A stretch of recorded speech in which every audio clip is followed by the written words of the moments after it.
something's gonna blow.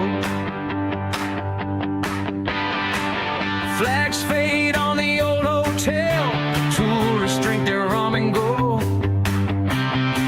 Radio talks into accents about a brand new vote.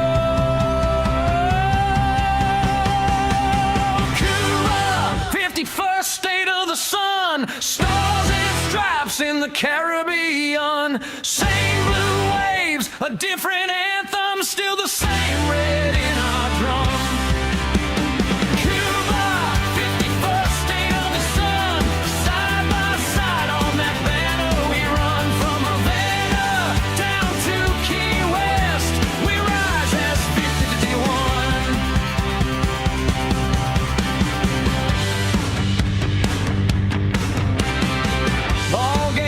Busted barrio, kids swap caps, Algae calls. One said soon we're buying hot dogs in a big new stadium wall. Street band plays old boleros, slides into something strange. A pledge in a different language, but the hope feels just the same.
In the Caribbean, same blue waves, a different anthem, still the same red in our drum. Cuba, 51st state of the sun, side by side on that banner we run from Havana down to Key West, we rise as 51.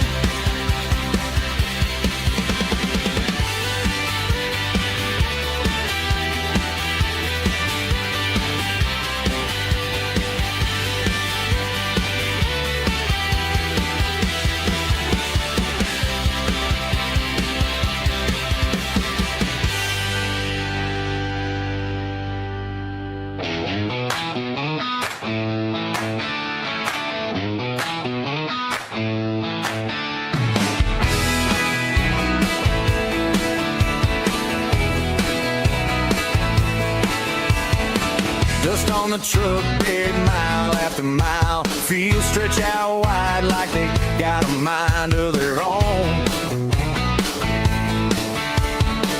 Red sign at the hall, coffee gone cold, everybody talking with a fire in their bones.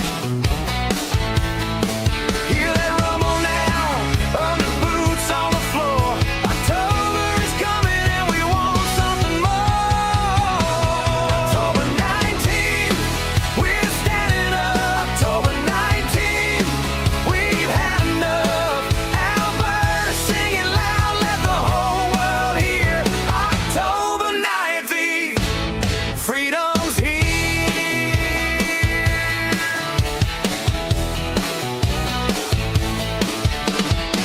Hard hats on hooks, checks run thin, hands on the ledger and the same old grin. From the shop to the rig, from the barn to the street, people keep asking, what do we believe? Hear that rumble now, under boots on the floor. October is coming and we want something more.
welcome to the NPC show.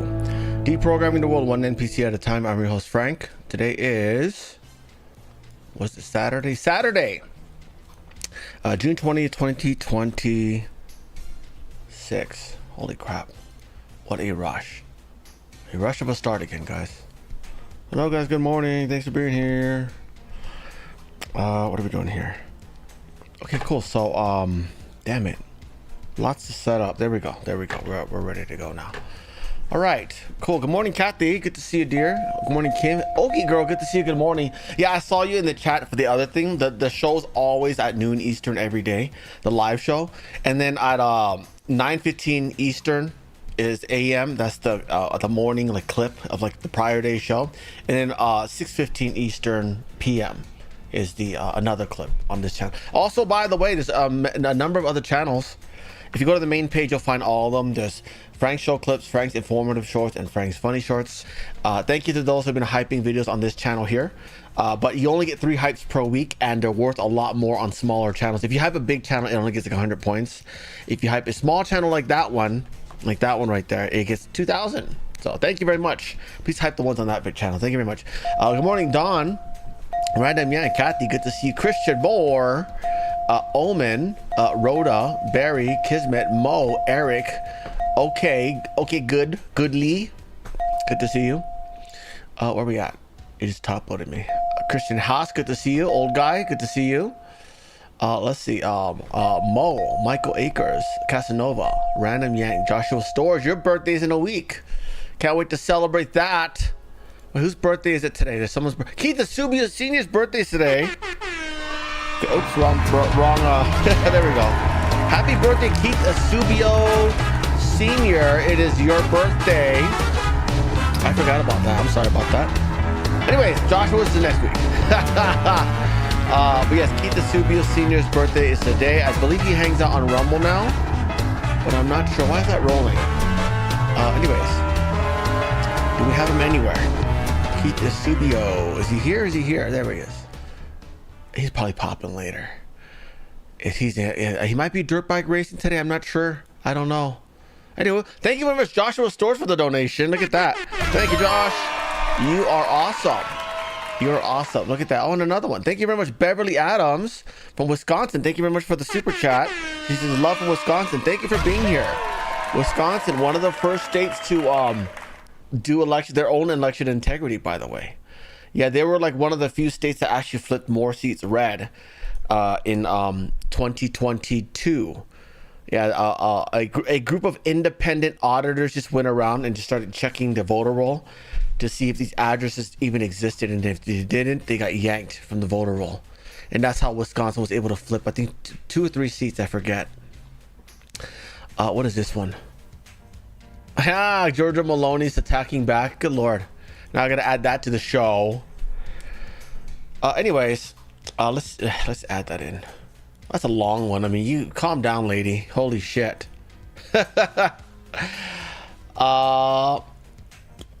President Trump asked America if he would rename. Nah, who cares? Rename it from ICE agents to nice agents? Nah, it doesn't make a difference. I mean, I don't know. Hello, hey, thank you very much, James Wilholt, for the donation, $20. Thank you so much, buddy. You rule. Thank you so much. Thank you, buddy. Yay, you guys are awesome. Let's see real quick. Let me check something real quick. What is this one? Let's go ahead. We got a wheel. We got a wheel, guys. Let's do it. Here we go. Every time we get a troll, we spin the wheel. We see how long we ban them for, and that's how we do it. But anyway, thank you very much for James Wilholt for the donation. Thank you, buddy. And Beverly Adams, you too. Holy crap. Yeah, you all are very generous this weekend. Thank you so much. You are keeping this channel alive. You really are.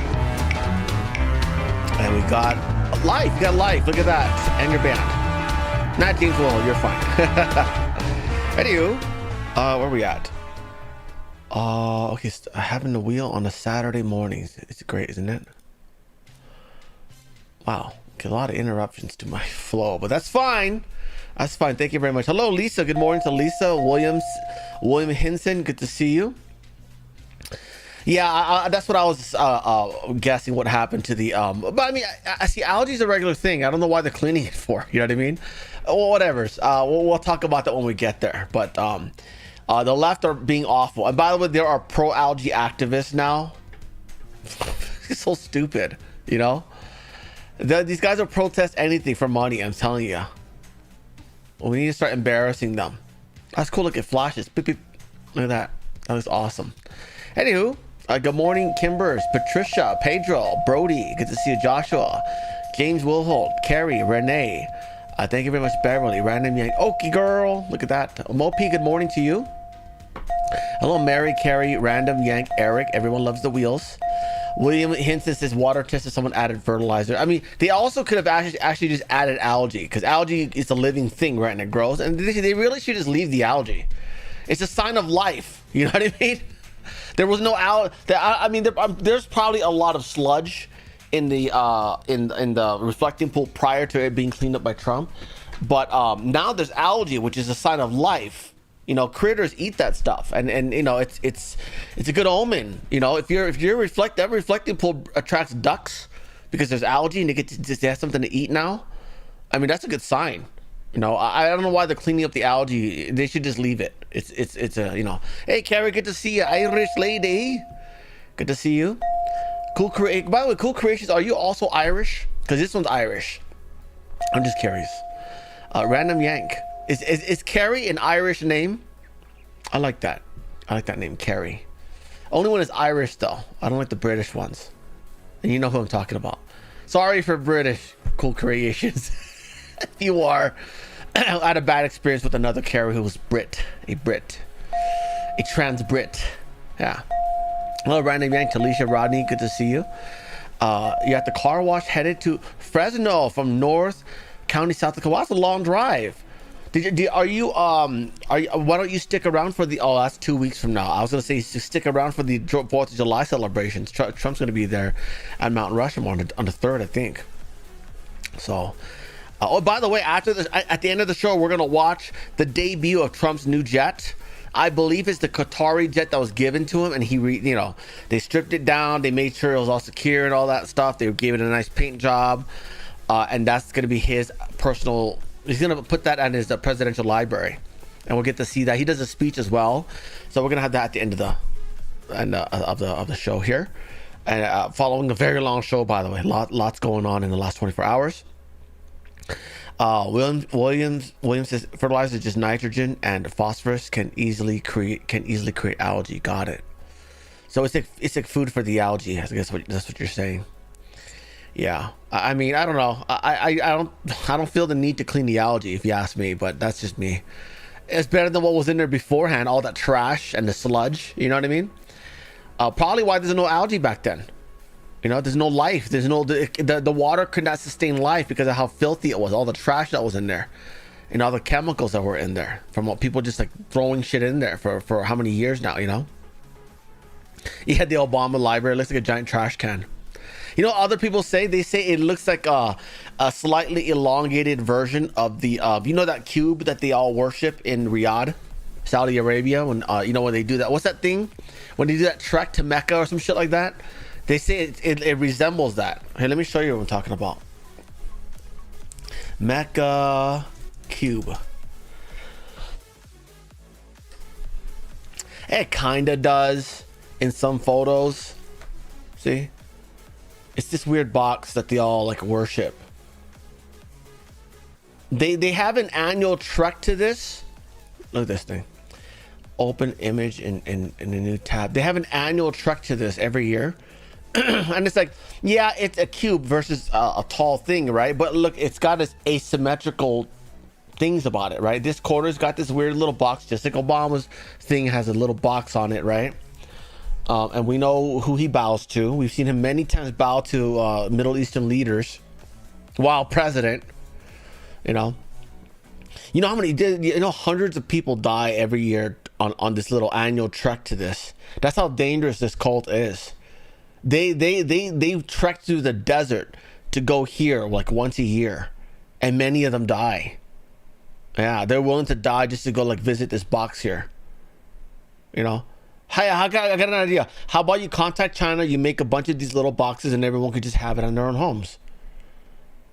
You know, that makes sense too, does it not? That'll work too. You know, everyone's got a Bible at home. That works for us. You know? Anyways. It's called a mukab. Anyways. Let's see. Hello, Pedro. Hello, Sailor Boy. Good to see you. Let's see. One corner has a black meteorite that they touch. Oh, you mean that little the Islamic box thingy? This thing. So this thing has a, so there's they're worshiping a meteorite. There's like thousands of them all over this country. Mostly in, like, you know, labs now, science museums and labs now. But I found Waldo. In this little mess. Yeah. Mo has, I have a pond and a goldfish, not koi, because they're too expensive. Yeah, koi also, they're the most difficult fish to keep.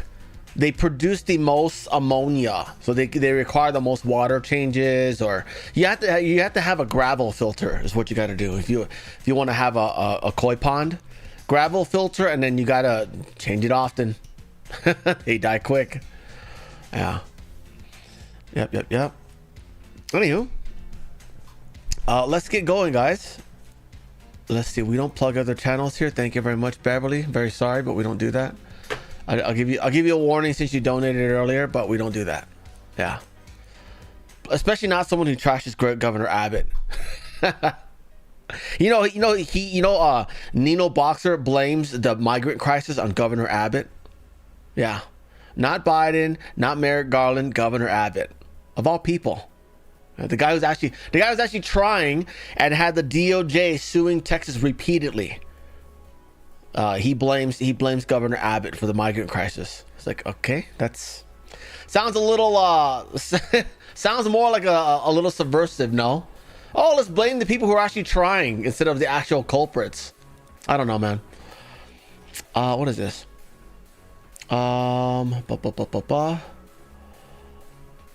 Let's see. Okay, let's get rid of that.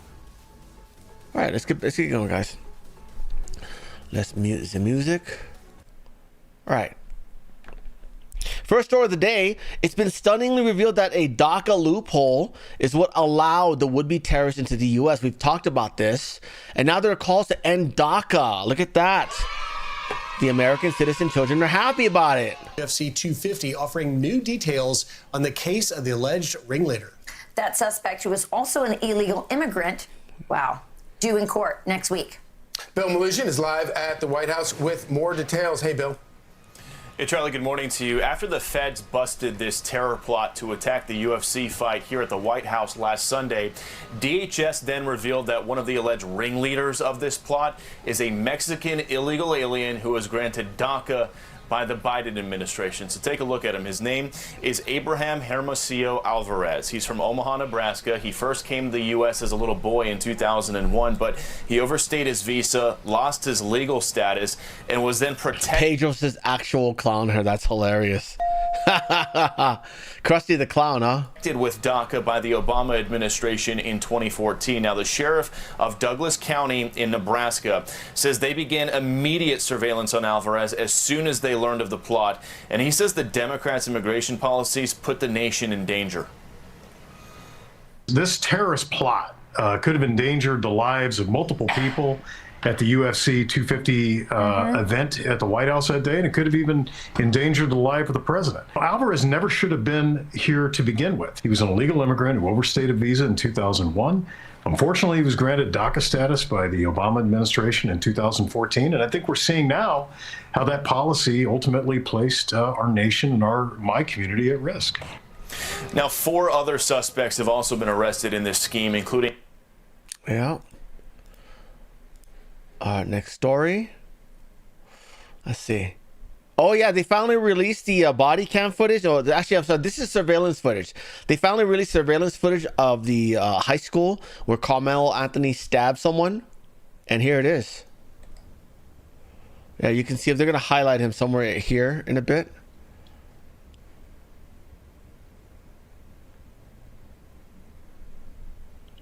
Where is it? There he is. Highlighted him right there. And he actually runs, by the way.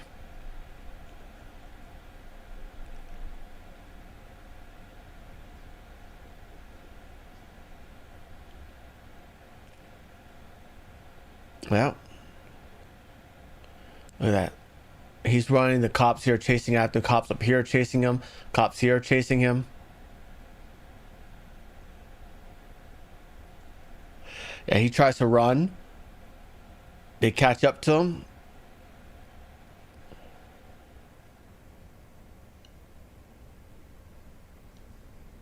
Yeah. So there's that. And then here's the body cam footage where he actually admits that he shanked him. Suspect.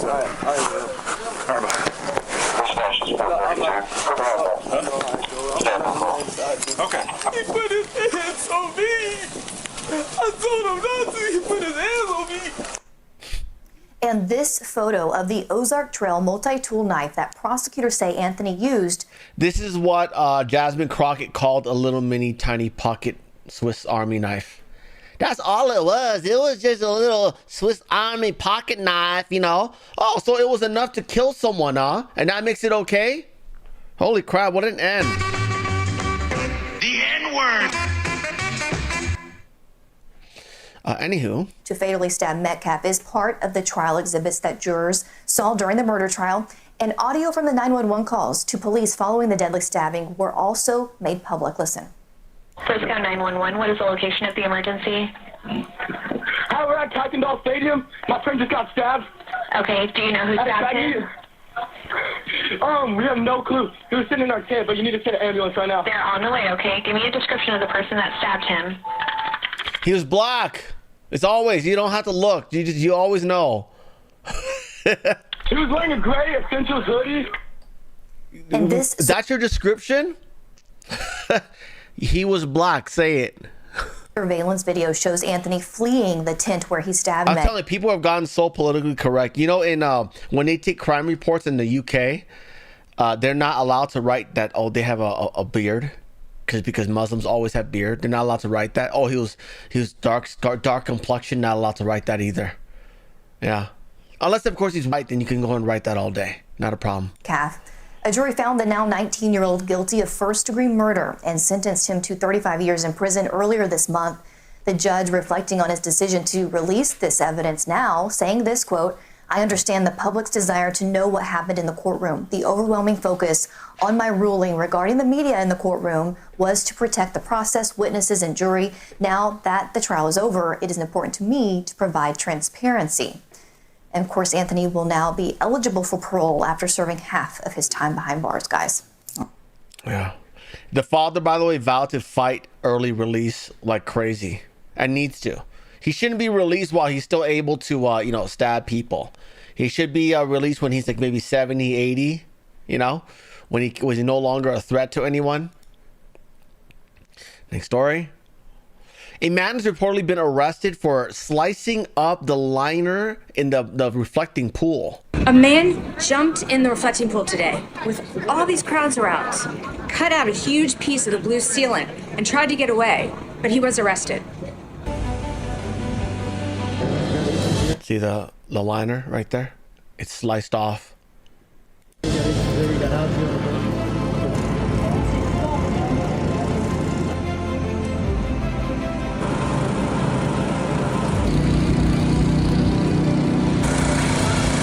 That's not what that is. That's them vacuuming up the algae, which again, I don't know why you're bothering with that. The algae's normal and natural. It's a sign of life. It means it's a good thing. Critters eat it, it's food to wild animals. If your land attracts birds, it's considered a good omen.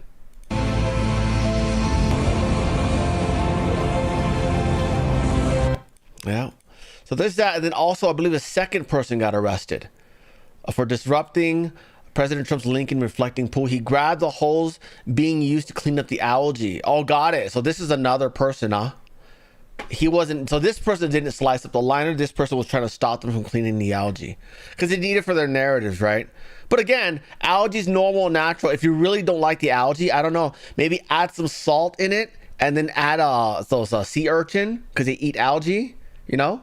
Put it right in the middle, like a little sea urchin, pet sea urchin. In DC, they're purple, they're beautiful, you know? Yeah, that's fine. We'll get a case number for you. Oh, look at the background. There are pro-algae activists now. They got one of these skinny bike guys. Look at that. Dude, that bike's like $5,000, $6,000, $7,000. Look at that.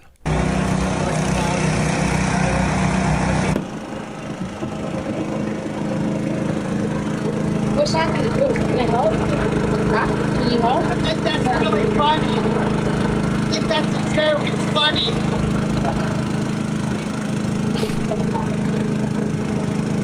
God, I'm so glad I don't cycle anymore. That looks so embarrassing.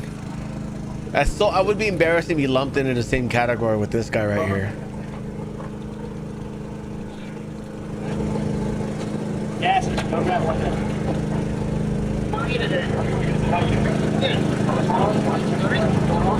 Here, let me read this. I hate these captions, man. Holy crap. These engagement captions that people do. It's so hard to read. Anyways, this is, bro, what's happening? Can you help? I think that's really funny. I think that's a joke. It's funny. At least that's what old timer there says.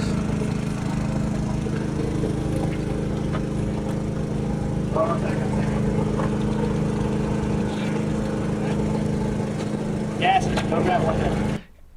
What do you say? Yes, go grab one then. How are you today? I'm doing good. How are you doing? Sorry, my camera's like right here. Good. How are you feeling today?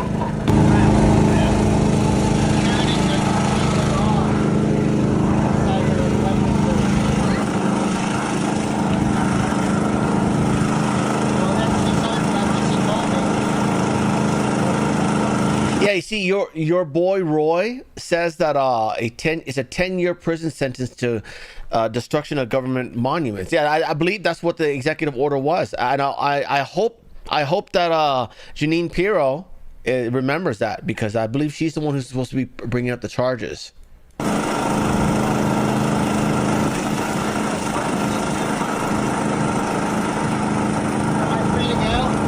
Am I free to go? What are you holding me for?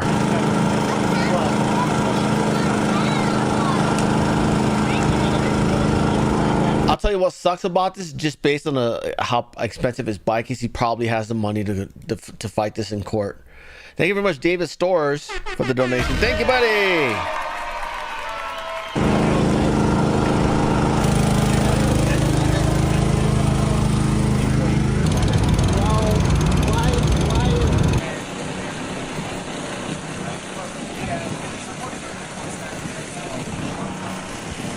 Ha, you got arrested.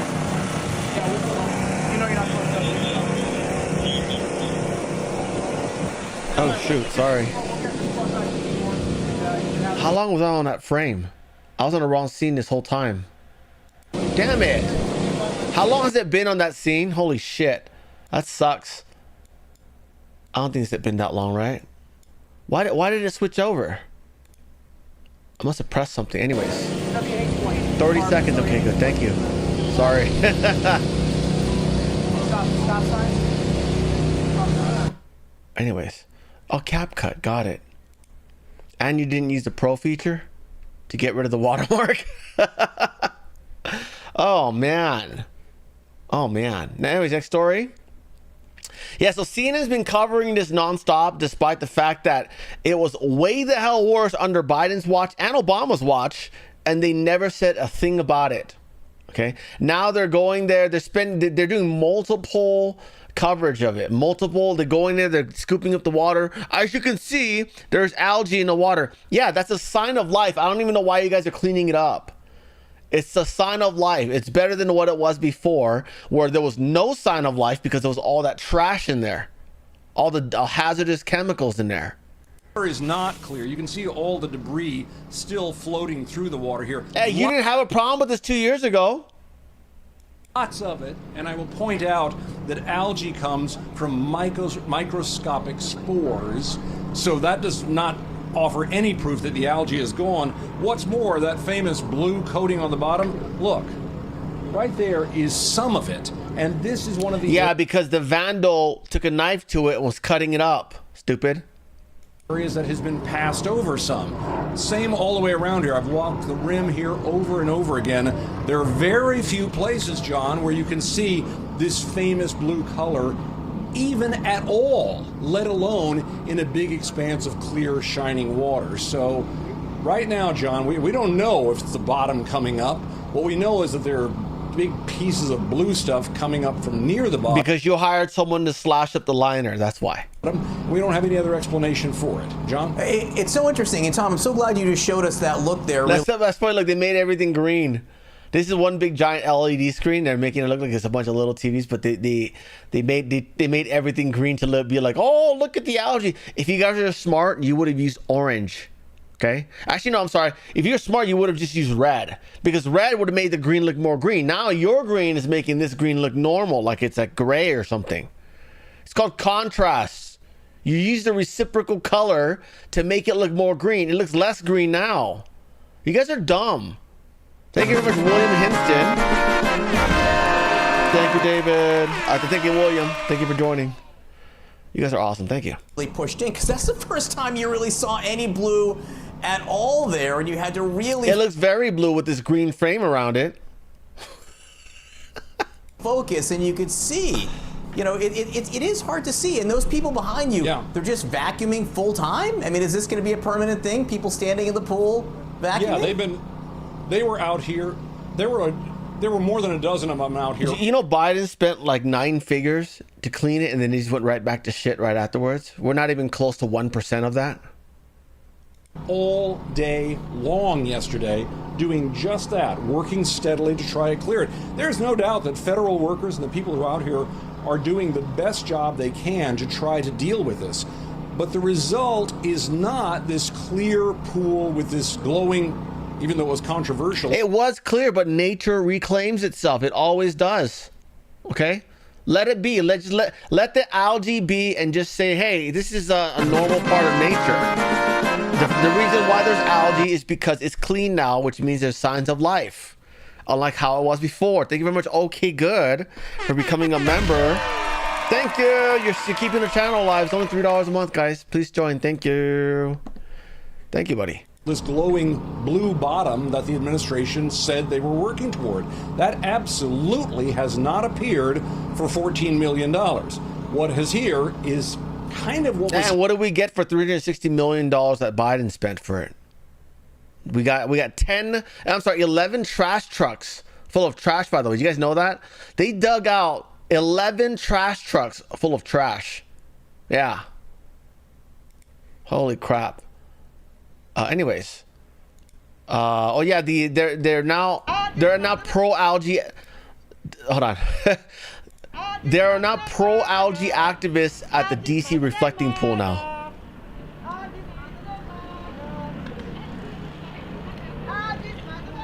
What happened? Did they cancel your snap? So now you got to spread propaganda for money now, lady? Oh, your USAID got cut, and now you're like, oh crap, we got to take money from the CCP now and promote algae.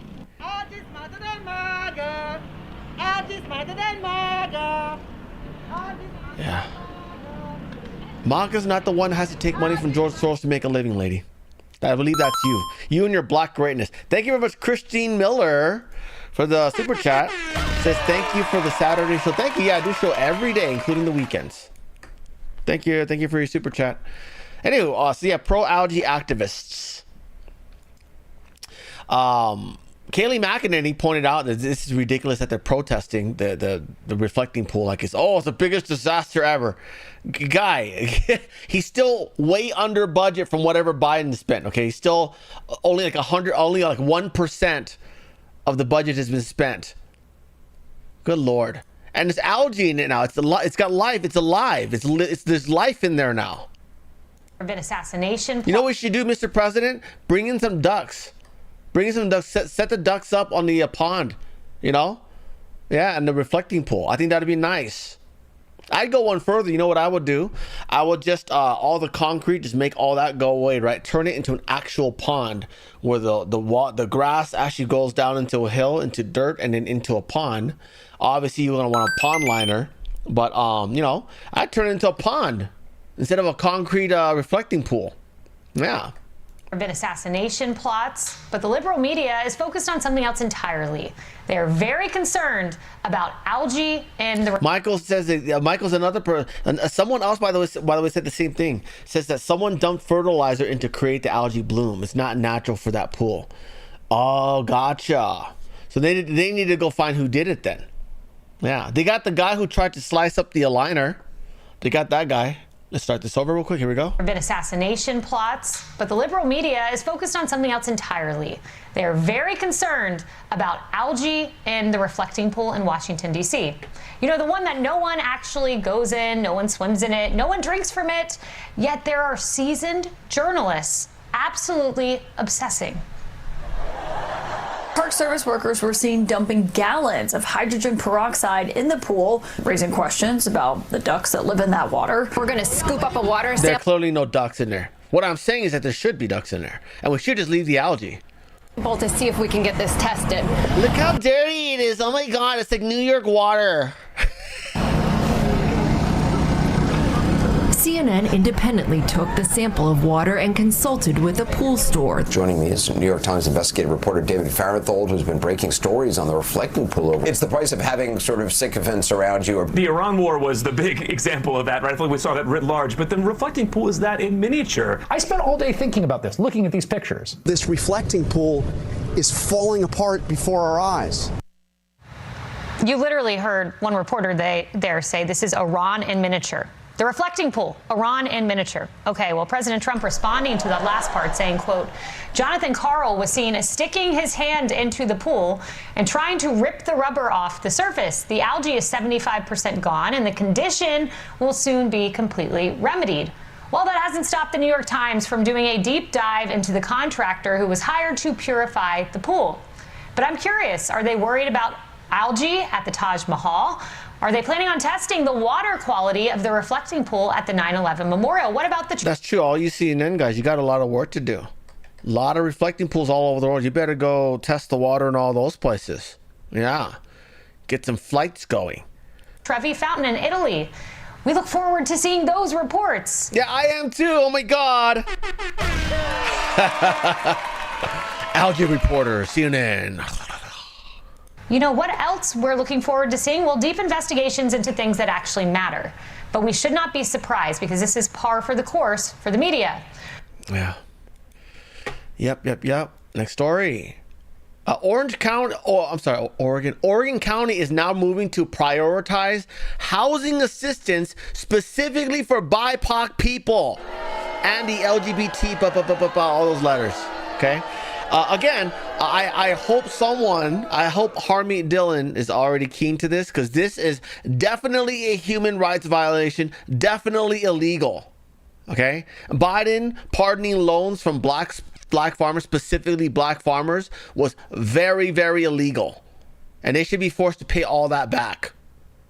That is terrible. Tackling its homelessness crisis in a pretty outrageous way by giving priority housing to certain homeless people and not others.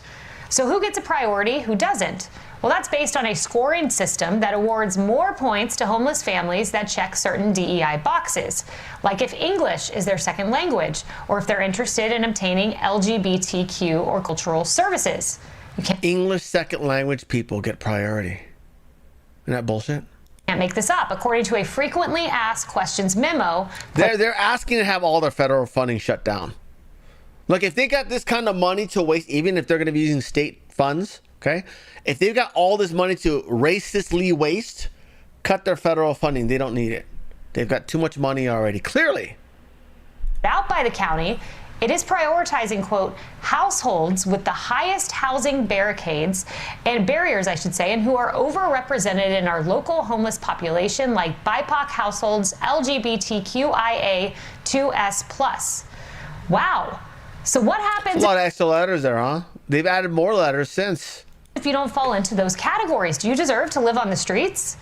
Now, the county did attempt to downplay the significance of the scoring system, saying other factors such as housing availability and systems capacity are also at play. But their own fact sheet says that the score is important and plays a key role in who gets priority housing. So which is it? We reached out to the county for comment. We have not heard back. And the reporter from the Washington Free Beacon, Aaron Siberia. Okay, we don't need to deep dive this too much. We already know what they're going to do, okay? A little bit of money will go to these specific demographics here, probably their friend, and the rest of it will just be laundered. It's just like in Seattle. Seattle allocated $143 million to help house homeless people, and they managed to only house 1,000 people for 1 year. That's $143,000 per person. They could have bought each of them a house. What did they do with the rest of it? Oh, that's right, Democrat campaigns. Smurf donations, right? Next story. Trump admin just blocked $150 million in fraudulent loans going out to education. I believe these are student loans. So good stuff. Linda McMahon doing things out there. Good. Eliminating the fraud. I hope you plan on getting around to defunding schools that are pushing politics. That should not be in schools at all. Opened it up. Within 2 minutes, all of the spots were taken. So the professor thought he had a really hot class that he was going to be offering. It turns out only 2 of the students enrolled in the class were real. The rest were fake. And wow, a class of 50 people only had 2 people show up, and they're all student loan writers. That was from Minnesota. What is going on? Go students? Yeah, I mean, on your show before, I've said that I'm never surprised by how low these fraudsters are willing to sink to take money out of the pockets of American citizens. This one actually did surprise me. We have turned education in this country into a piggy bank for the worst people you can imagine. You know what's messed up about this? If you're not aware, Obama did some sort of student loan reform, right? Where prior to that, you used to be able to get student loans, pay your tuition, pay your books, and have a little bit of extra to live off of. Okay, you know, students got to live, right? Obama changed it so that the money goes from the bank to the school, and any excess that doesn't get used for tuition and books goes back to the lender. Okay, now the fact that there are all these ghost students tells me that this is the school that's doing it. Okay, the school is having people fill out all these applications for student loans to get money into the school. These students don't even exist. And the Biden administration did nothing about this. Nothing for 4 years. Secretary McMahon has been one of the most important anti-fraud warriors in the entire federal government. She's partnered with the task force to shut this down. Just in the last couple months, they've already blocked $150 million of fraudulent loans from going out the door. They've discovered other loans that the Biden administration let out the door to the tunes of tens of millions of dollars that we are going to prevent people from ever getting again. And this is why it was so important for President Trump to put the vice president in charge of this task force, because we can amass the resources of the whole federal government, including at the Department of Education, using high-tech mechanisms to automatically detect fraud, harnessing the power of American technological innovation to shut this down and keep money where it belongs, in the pockets of hardworking American citizens. Good stuff. William Hinson just reminded me of the name of the Marxist billionaire. Hahn, H-O-H-N, Marxist. No, not John Marxist. What is his first name? John Marx? Nope. His last name is Hahn. I remember that, but now I don't know what his... Anyways, I guess we'll never figure that out again. Hold on, let me see. Marx, billionaire, billionaire, H-O-H-N. Is it Chris Hahn? Christopher Hahn, another Marxist. That's my own video. It's funny. Christopher Hahn. He's another Neville Singham. He's another George Soros. He's another Mark Bray. They're all communist billionaires trying to take over the world. And he's the one from the UK. Thank you very much. Thank you to William Hinson. I got to remember that. Chris Hahn. Christopher Hahn. Next story. A $1.2 billion fraudster fled overseas and got arrested and is being extradited back. Look at that, guys. Ha! You thought you were safe overseas. We're going to hunt you down all over the world. And my mind is blown. He stole $1.2 billion with a B. This individual, you caught him? We got him. Huge credit to FBI Director Kash Patel. This is why this task force was so important, because it has focused all of the resources of the federal government on doing this. The Biden administration could have gotten him. They found plenty of time to arrest people playing outside of abortion clinics, but instead they let this guy run away with all of his money outside of the country. We got him in just a couple months thanks to the hard work of Kash Patel and the vice president's task force, and that's why this matters. That's the shift from the Biden administration arresting grandmothers praying outside of abortion clinics to the Trump administration chasing fraudsters around the world. People want to rest, and you got him. And my mind is blown. I hope they get that money back. Wow.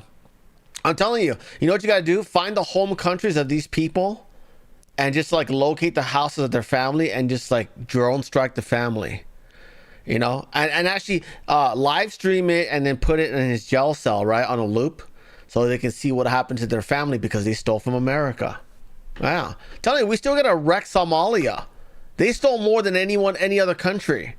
And I'm not talking about Somaliland. We should help Somaliland conquer Somalia. You know, that wonderful new country carved out by Israel? Yeah. Yeah. That Greater Israel project is happening whether you like it or not, whether it's called Israel or something else, okay? Whether you like it or not. Tough shit. Steal from America, you get fucked, okay? Next story. Dr. Fauci is facing demands to be prosecuted because his auto-pen pardon should be null and void. I'm interested to know whether his is an actual auto-pen or not, because we know Hunter Biden's was actually signed. The signature was different, but I don't know about Fauci's. World. And after years of lies and censorship and cover-ups, the American people deserve transparency, truth, and accountability. The tactics that were used to hide the truth are straight from the deep state playbook. Politicized self-serving leaders like Dr. Fauci covered up their own wrongdoing and abuses of power, manipulated intelligence, lied to Congress, and undermined a duly elected president by restricting his access to the vital facts he needed to keep the country safe. It's time you know the truth. God bless her. And let's, not forget, he had multiple hearings. Imagine now after her doing this, releasing these files as well. So what is the one she released a couple of weeks ago? She's going to get to run off of this now as president for 2028. Yeah. You know the truth. God bless her.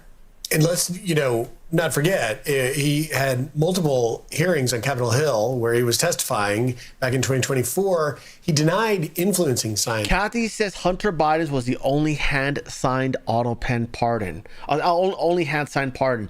The rest were auto-pen. Wow.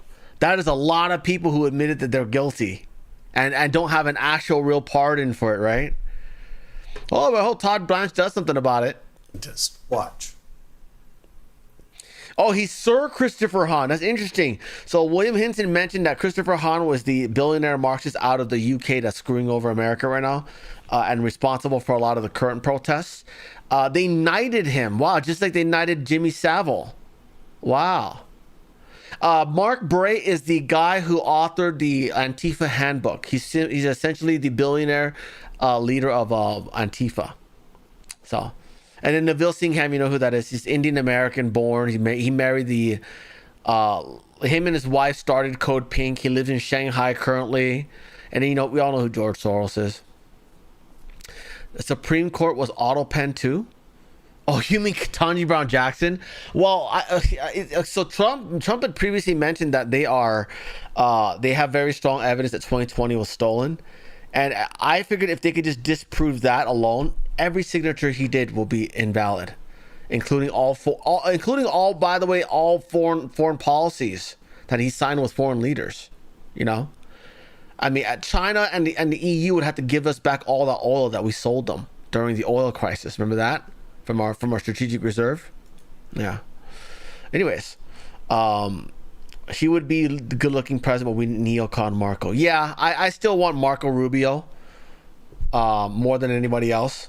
I think the next thing we should do obviously Marco would have to be the one to do it. Trump will probably wrap up Nigeria.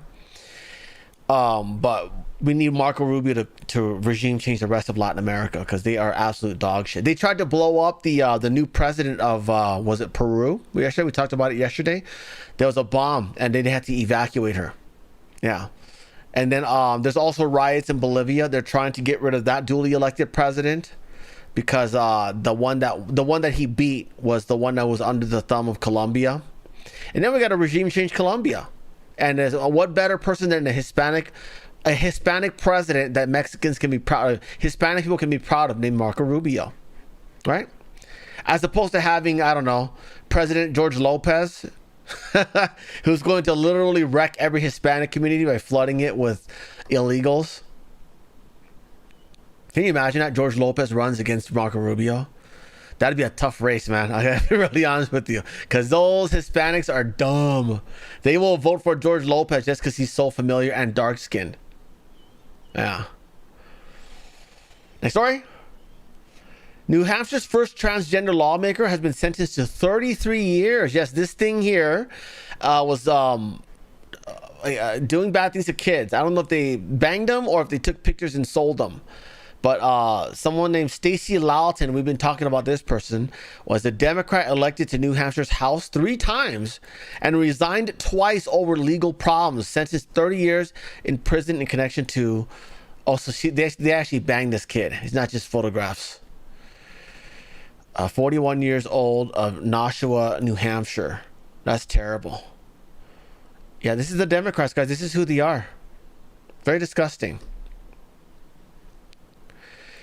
Next story. Abigail Spanberger picks someone who was an LGBT activist who fought against giving girls privacy in their bathrooms. Basically fought against preventing boys in girls' bathrooms. And she selected this person as her state board in a state board role.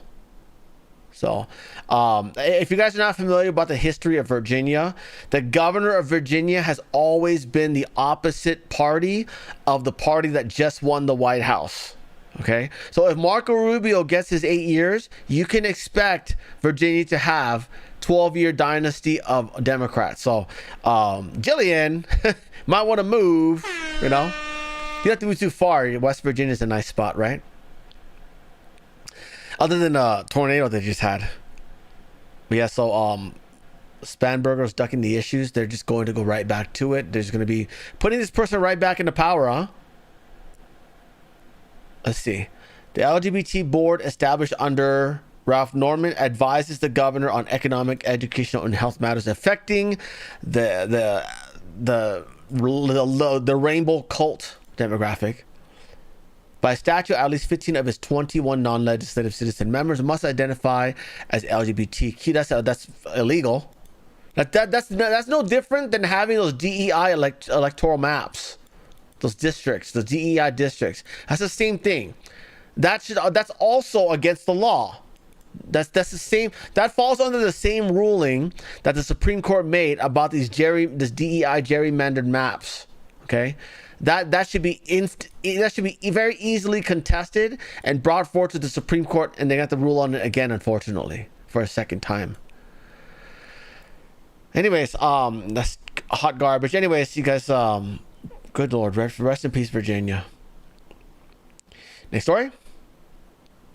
New York GOP-backed Robert Smullen voted with radical left DEI, trans funding, and the Green New Deal, and anti-Trump laws. Now wants promotion to Congress as party spends big to oppose President Trump. So this is Robert Smullen, an absolute trash rhino here.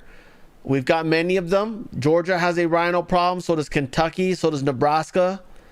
Yeah, you guys got to get your rhinos out of there. And Texas is getting there too. Holy shit.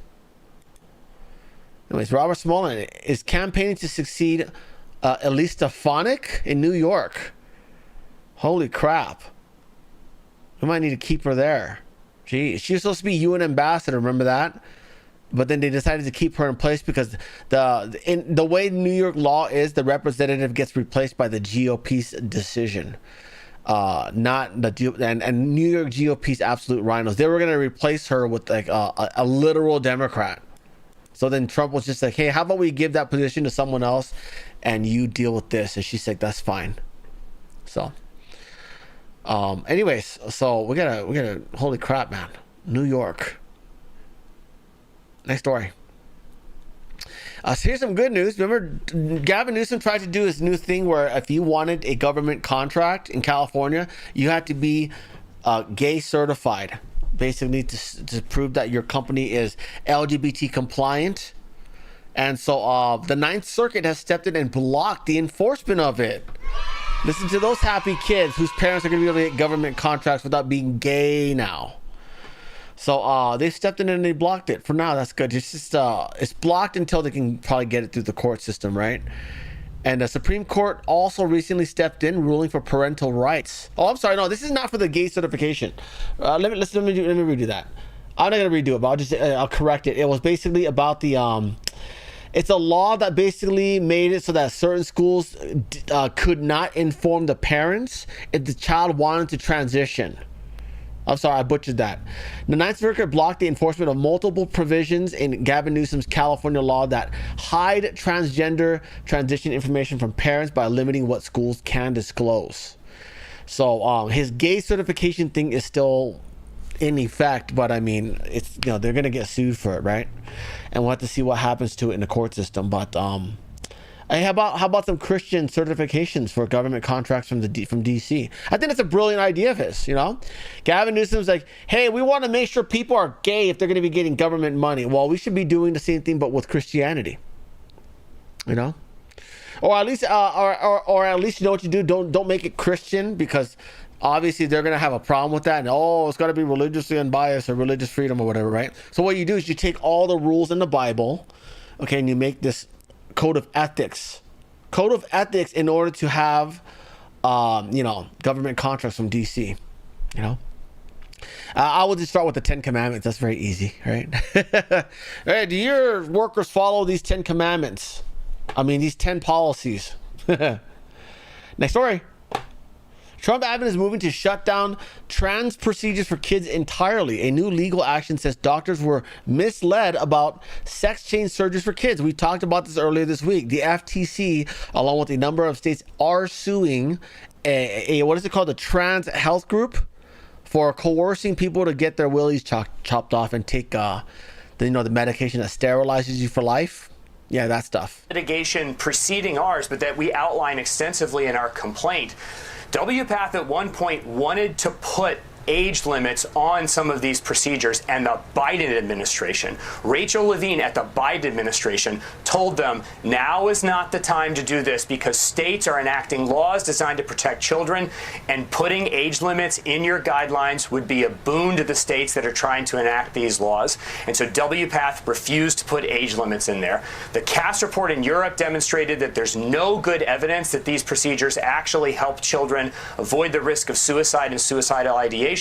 And then Secretary Kennedy just this year published HHS's own report of all of the evidence and found the same thing. The evidence does not support WPATH's position on this, and that's why the FCC has stepped in. We enforce the laws that require people that engage in commerce to be truthful and not misleading, and we have alleged, and we have mountains of evidence in our favor, that WPATH has been misleading parents and children for years. Wow, we will be following that litigation. I also want to get to this. Go students. First. Who is this guy anyways? Ferguson. Last name is Ferguson. So he is the FTC secretary. I gotta remember this name. This is the end of the video, by the way. SAT America. No, that's something else. That's a show. All right, next story. Sarah Sanders announces big gains in test scores in her state. This is after the schools banned critical race theory and gender nonsense to focus on the basics. Well, she lost a lot of weight, huh? She had 2 bobbers and lost a bunch of weight after that. Good stuff. Anyways, here's her announcement. Arkansas has seen a boost in public test scores by more than 7% across all grades over the last 3 years, with kids making the grades in math, science, and language arts.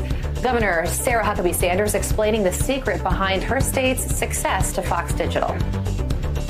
Not any one thing, but it's the collective process of really transforming the way that we approach education, realizing that every single kid can learn when given the right environment, when given the right tools, and letting failure not be an option. Arkansas statewide education overall has become a beacon across the country for states with poor test scores to strive for improvement. Good stuff, man. That Southern Miracle is pretty. You know what I'm concerned about?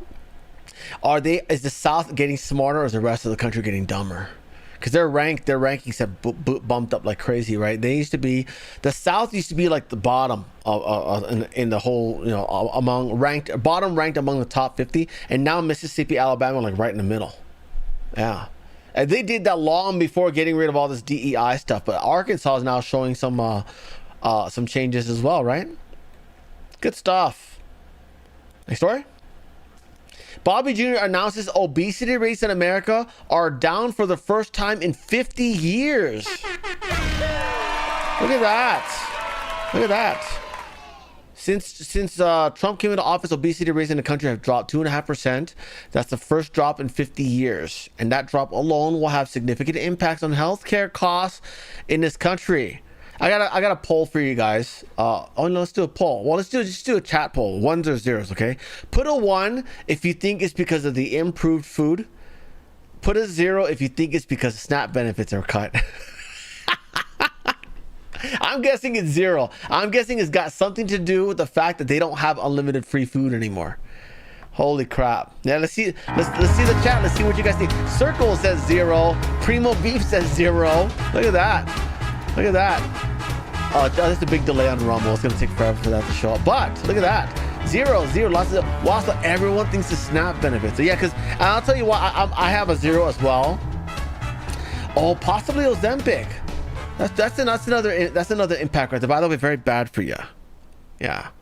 You know why? Me personally, I picked 0 because Bobby Jr.'s policies they're not in effect yet. Yeah. Yeah, Bobby Jr.'s new, like the food dye it's in process. I think the deadline's in October or whatever. So a lot of his policies have not been implemented yet. So to say that it's made a difference is like probably not him. It's probably the SNAP benefits being cut off and the Ozempic. Yeah, so that's very bad for you guys. You just I don't know. There's a certain point where you should stop if you are gonna take it. If you are gonna take Ozempic. There's a certain point where you should stop. Once you start looking like Olivia Wilde, you got to stop because, yeah, man, she is not looking good lately. Olivia Wilde was one of the few celebrities I used to rate as a 10 out of 10 in terms of physical appearance. She doesn't look like that anymore. Olivia Wilde. Ozempic. Yeah, it's bad now, guys. It was already set in San Francisco. Look at that. You need fat in your face. That's a normal thing. Holy shit, that's bad. And Rashida Jones and Will McCormick had made that decision, and I was so immediately intrigued because... Yeah, I don't even know why she's taking it. She looks so flawless. Who's this? Okay. What did the caption read? So because I'm not half naked, I can't get a reaction. You're getting very big reactions from a lot of us. 2 very big ones. Anyways, where's Olivia Wilde and Ozempic? Hold on, let me do this okay. I don't want to accidentally scroll by bad things. See, here's another short list of Ozempic people. Look at all that. Let me find Olivia Wilde. God, that's what... No, that's not her. That's Natalie Portman. Hold on. How is it? See, they're hiding it, guys. I'm telling you. How do we not have the left-right comparison with Ozempic and Olivia Wilde? How has that just disappeared? But you got all these other non-Ozempic related stuff coming up in the search engine. There it is. This one at least.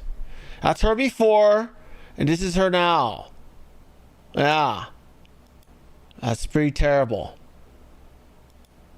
Anyways. Next story.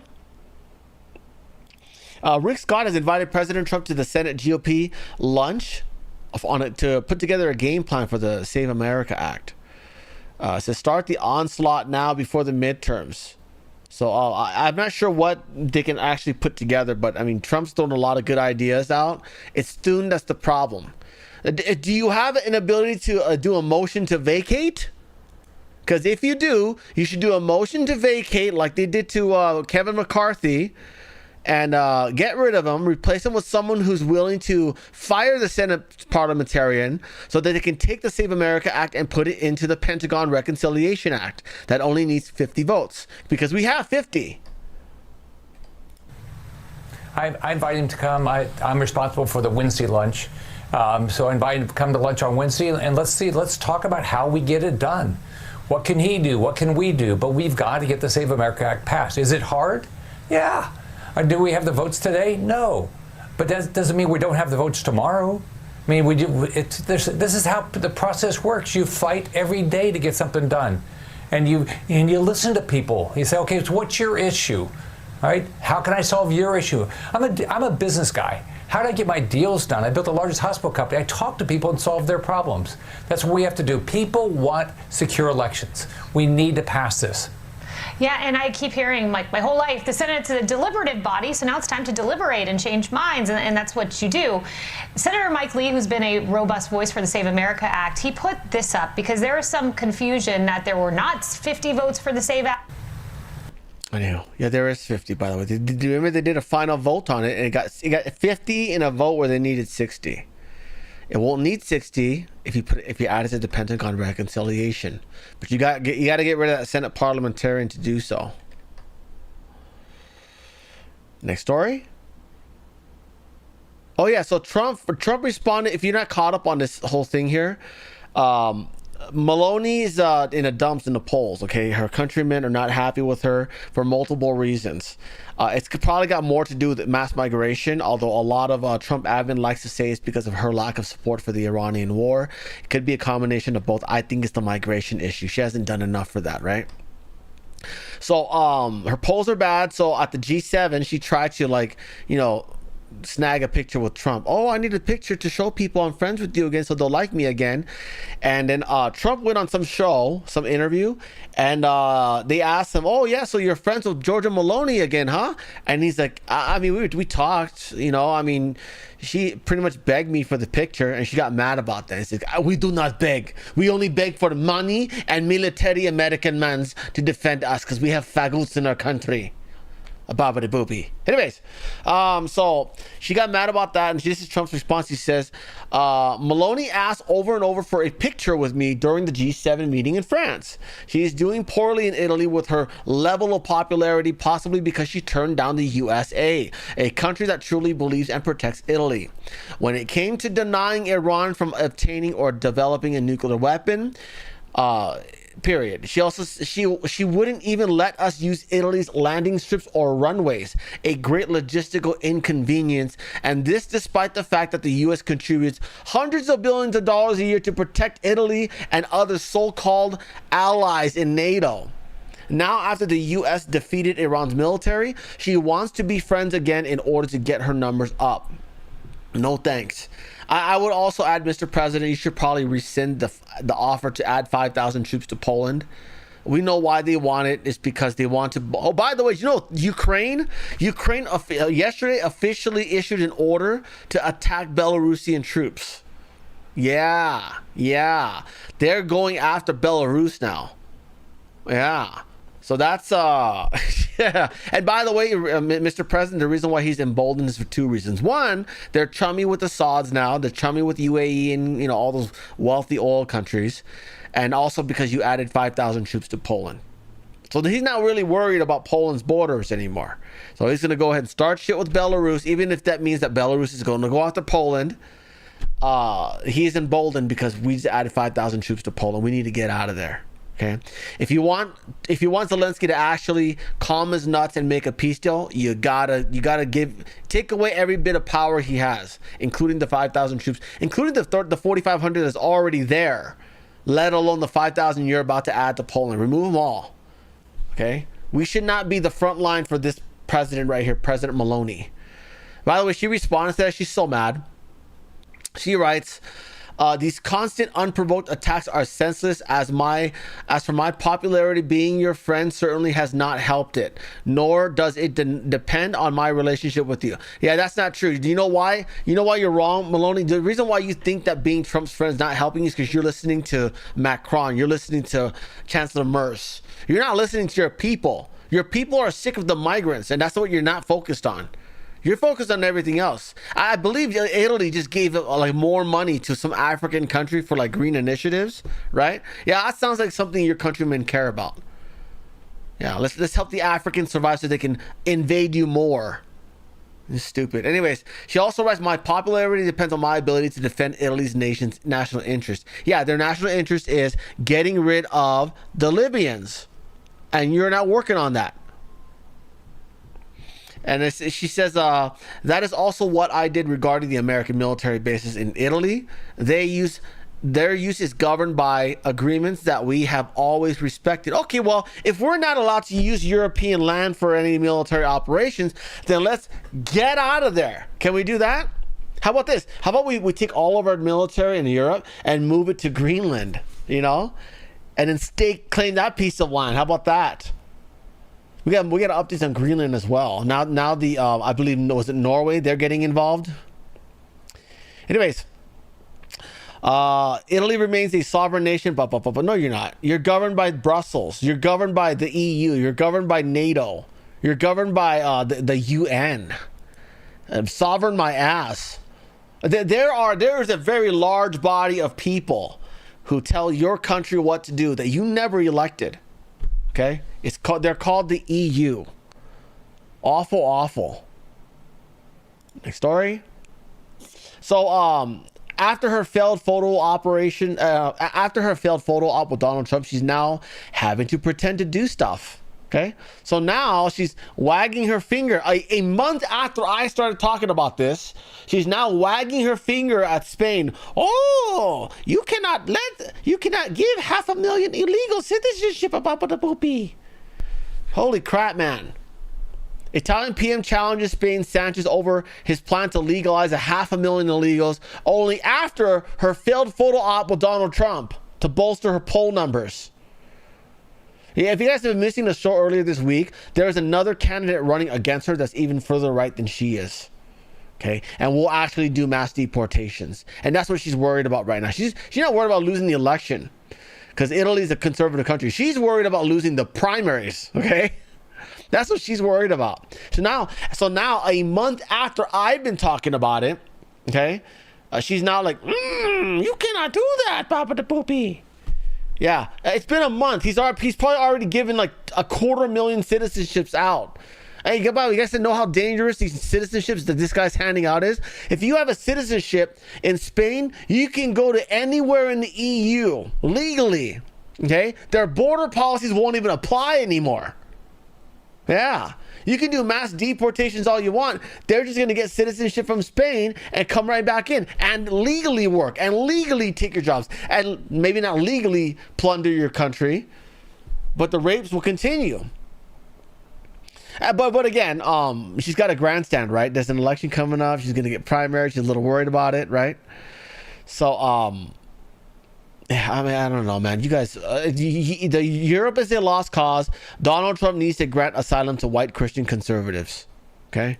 From Europe, by the way. Next story.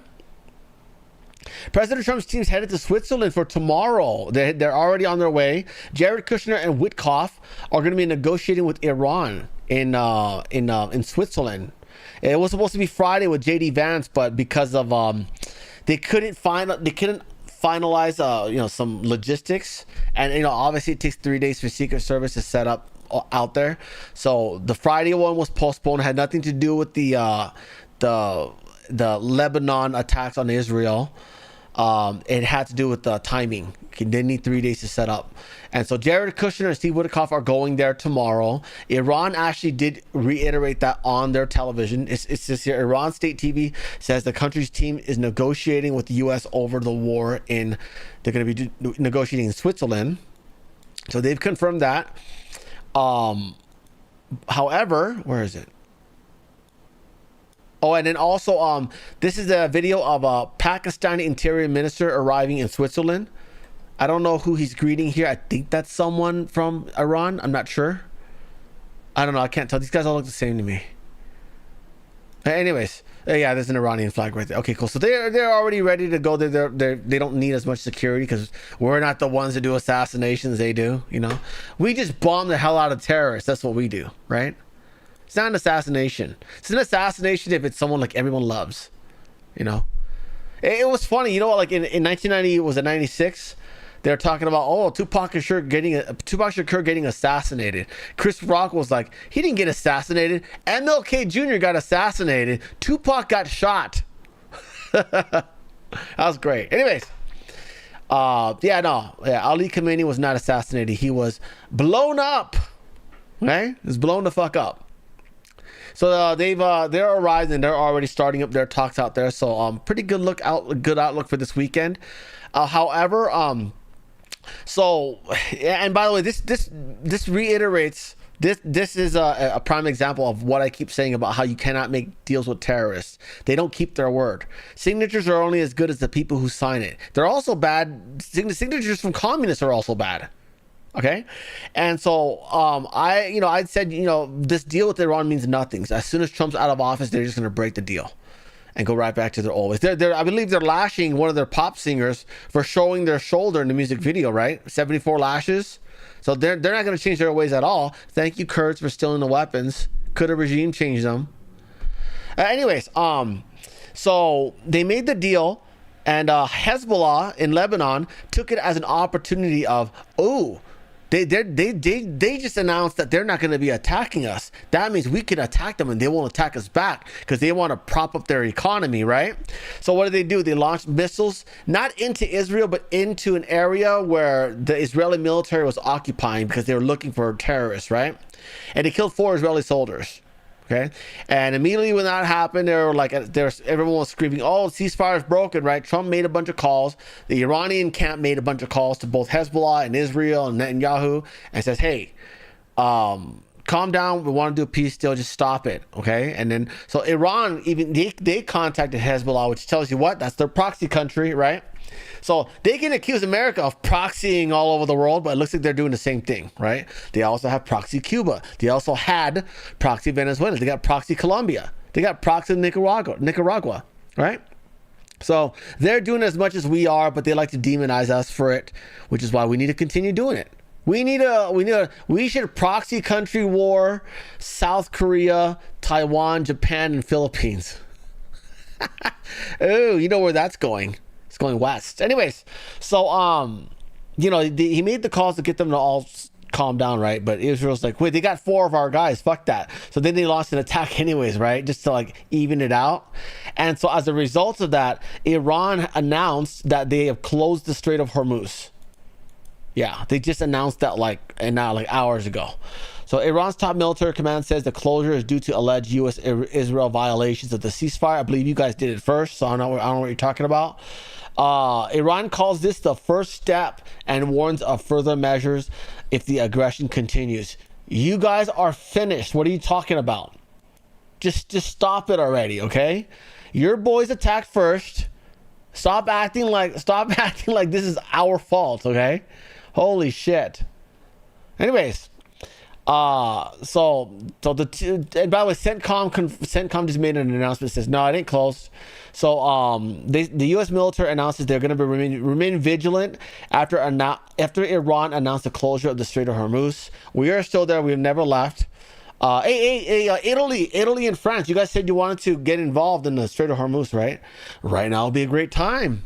We got other fish to fry. We got to go to Nigeria. We got to knock them over, So how about you take over the Strait of Hormuz with your advanced technology and shit, and then you escort ships through the Strait of Hormuz. How about that? Right now would be a perfect time for your help. Yeah? No? Yeah? Anyways. What else is there? Yeah, so that's CENTCOM made the announcement. Let me go look for that real quick. CENTCOM did make an announcement. I didn't prop it up. What is this? Oh, climate change. Got it. No one cares. Where is it? CENTCOM announced that it's not true. It's still open. Well, to us, it's open, right? Hey, if they want to close it, fine. We'll just start jacking Iranian chips again, right? But again, like I said, the Iranian government is fractured. There's one half that's making negotiations with us. There's another half saying that, oh, that's to America, you know? CENTCOM says 55 merchant ships transited the Strait. I don't know if that's after the announcement before. That's 2 hours ago. There was another one of CENTCOM saying, nah, ain't true. There it is. Oh, that's them saying they're going to remain vigilant. Let's see. Rick Scott, Mike Lee. Oh, there it is. Iran caught lying that the Strait of Hormuz is closed. CENTCOM says commercial ship traffic in the Strait of Hormuz increased June 20th as U.S. forces continue operating in the general area to support freedom of navigation. Well, I mean, the announcement, when was the announcement? You know, the announcement probably was prior to whatever I read. They just posted late is what it is. But CENTCOM's like, no, it's open. Go ahead. You're good. Friends, just last hour, Vice President J.D. Vance said about 16 million barrels of oil crossed through the Strait of Hormuz yesterday, which he says is getting back close to those pre-war levels and a sign that the MOU is working. However, Kaylee, you just mentioned it off the top here, getting alerts across AP wires that the Iranian government says they've closed the Strait of Hormuz once again because of what they say are repeated violations of the ceasefire. Then to counter that, CENTCOM just put out a post on X a short time ago. CENTCOM says all traffic is moving through the strait as it's supposed to be. So we're going to have to wait and see what pans out over there today. We'll send it back to you, Kaylee. Good stuff. Next story. The Trump admin has launched a Section 301 trade investigation into Germany over what it says is the country's persistent underpayment for innovative pharmaceutical products. The U.S. Trade Representative Jameson Greer said the probe will examine whether Germany's pricing policies unfairly burden U.S. commerce and force American patients to shoulder a disproportionate share of global drug research and development costs. So, you know how we've been paying a lot of extra money for our own medications to subsidize the prices for these trash third world countries, which shouldn't even exist. They shouldn't even be real countries anyways. Apparently, Germany has been charging America more money than their own countries for their medication, for their pharmaceuticals. And so this Section 301 is going to be trying to, fix that. Because this is, again, it's a barrier. It's considered a barrier to entry for us, right? So, maybe not barrier to entry, but you get what I'm saying, okay? All the Americans, they all pay for their medication with health insurance. We could just charge them an arm and a leg. That's fine. And then they make a bunch of extra money, and then they charge their own domestic market way less. So again, this is enough of us being everyone's piggy bank. We're sick and tired of all of you. We don't even want to defend you. In fact, some of us want to invade you guys. Yeah. Next story. In Spain, the courts have banned the prime minister's wife from leaving the country. I haven't covered this very much, but apparently there's some sort of corruption investigation into the prime minister, and his wife is involved. And so she has been banned from leaving the country. So that's just a little detail that I didn't cover because who cares about Spain, you know? I don't have much confidence in it. He get rid of the prime minister. What difference does it make? They're still going to vote in another liberal. It's not going to change anything. They're giving citizenship to the Libyans. They're going to drown out the Spaniards. All these Libyans are going to be spreading out all over Europe thanks to Spain. There's nothing Maloney can do about it. Next story.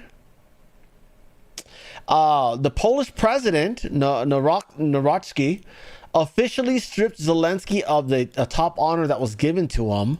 And they actually agreed, by the way, to give it back. Yeah, they gave him some sort of like medal, some top honor over. And the reason why was the Kiev's regime glorified Nazi collaborators and war criminals. Yeah. So they are mad. It says, I've decided to revoke the order of the White Eagle from the president of Ukraine. Yeah, the White Eagle is their bird, their national bird, by the way. We have the bald eagle, they got the White Eagle. That's what's on their flag, actually. Well, sort of on their flag. In some cases, their flag is just white and crimson, but sometimes it has a seal in the middle. That's the White Eagle. That's their national bird. So yeah, he got some award, and he's just like, yeah, we're taking it away because he likes Nazis. Yeah, we told you that. a long time ago. You should not have given them ammo at all. You know, you should have sold it. They got plenty of money. Szanowni Państwo. Ah, okay, well, that's not in English, but thank you very much. Good stuff. Poland, waking up to the trash that Ukraine is. Next story. Norway is open to consulate. Wait, hold on. What is this? Oh, yeah. Norway's opening a consulate on Greenland. Yeah. They're getting involved. They're like, oh, the Americans can't have everything. We will. We're going to have everything. We don't care. Yeah. We're gonna take all our migrants. We're going to deport them to Europe. Since you love them so much, you can take care of them if you want. Okay?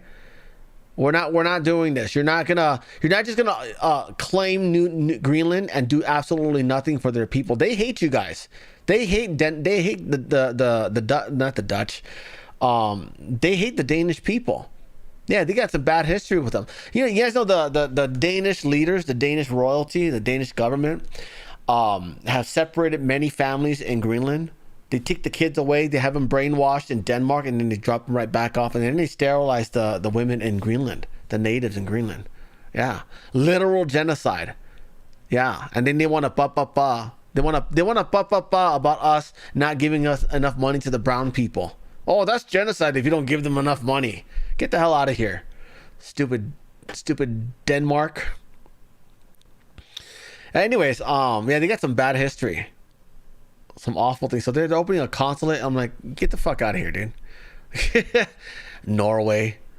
The only thing good about Norway right now is their soccer team. Okay, and who's here watching the World Cup? By the way, Norway has a new player. He's like 21 years old, very young.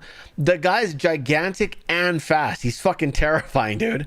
You watch him, he's like a giraffe running. Giraffes run like 34 miles an hour. This guy's gigantic and he's fast as well. He's not sluggish and clumsy at all. It's freaking crazy. Next story. What is this one? Oh, this is in Hawaii. Big waves in Hawaii. Look at this one. Oh, look at that. That is a wave from the ocean going over this beachfront property right there. Oh, I hope their windows were closed. Look at that. Sploosh. Spooky music. That's the wrong music for this. It's the wrong music for this. That's ghost hunting music there. Next story. Oh, look at this one. There's a cross-country marathon relay going on where they are handing this American flag from San Francisco all the way to D.C. Friday, and more than 250 runners are taking part in a coast-to-coast relay with one patriotic goal: reaching Washington, D.C. by July 4th. And get this, they're going to be carrying an American flag as they do it, passing it from one participant to the next over the course of about 3,000 miles in what is the largest cross-country relay race. On average, runners travel 162 miles a day, with every single mile dedicated to a veteran who served our nation. How about that? Joining us now, the people who put this all together. Founders of Relay for America, Joe Nail, and co-founder Wyatt Moss. Relay for America has a really simple mission, which is uniting Americans 1 mile at a time. And we think that America is still an exceptional place. I think that there's this narrative that people like to talk about all the things that are wrong with America, and really the spirit of this relay is showing all the things that are right with America. We're a couple of young people, we love this country, and we had this big idea that for America's 250th birthday, we wanted to do something really special to bring people together and accomplish a really big goal. So on Sunday morning at the Pacific Ocean, we set off with a pretty small crew of about 15 people and this big dream of going coast to coast. And now for 3,019 miles straight at about a 9-minute average pace through the day, through the night, the flag will never stop moving until it gets to Washington, D.C. 9-minute mile average. Holy crap. Yeah, so we put out the website with a video online. It got a lot of views and it channeled a lot of people over to the website to sign up for those different segments. And the response was very overwhelming. We had over 1,000 applications to be part of the runners that would carry the American flag within the first week. So that was very encouraging to me to be able to push forward fully with this idea. And that's when I moved into Joe's dorm room at Stanford so that we could work on this room full time leading into the relay. So Joe, where are you guys in the country right now? We're currently calling from Nephi, Utah, which is about 6,500, maybe 7,000 people right in the center of Utah. So we started out in San Francisco. We ran across the Golden Gate Bridge, through Yosemite, right at sunset, through the desert in Nevada and a stretch called the loneliest road in the entire country. And now we're in Utah and headed to the Rocky Mountains next. So no breaks. That's kind of the whole nature of the challenge, but we're in a beautiful part of the country and we're really enjoying it. So right when the clock strikes midnight on the 4th of July is when we hope to be arriving into the DC metro area. From there, we're actually going to have an event on the track just outside DC in Arlington, where as many people who want to have a chance to carry the flag can do that going around a track. And then from there, we're going to do our final run into the city right around 10 a.m. and finish right at the Capitol building. We're both going to have a huge finish line at the Capitol building where anyone who joins us for that last stretch can participate. And then we're also working with the Freedom 250 team to have an additional finish inside the security perimeter on the Washington Mall. We've got a couple of other really big things that we have planned, but we don't want to spoil the surprise. So all I would say to those who are watching is we want you to come out and you'll get to see the big show. Good stuff. Cool stuff. Next story. Hold on.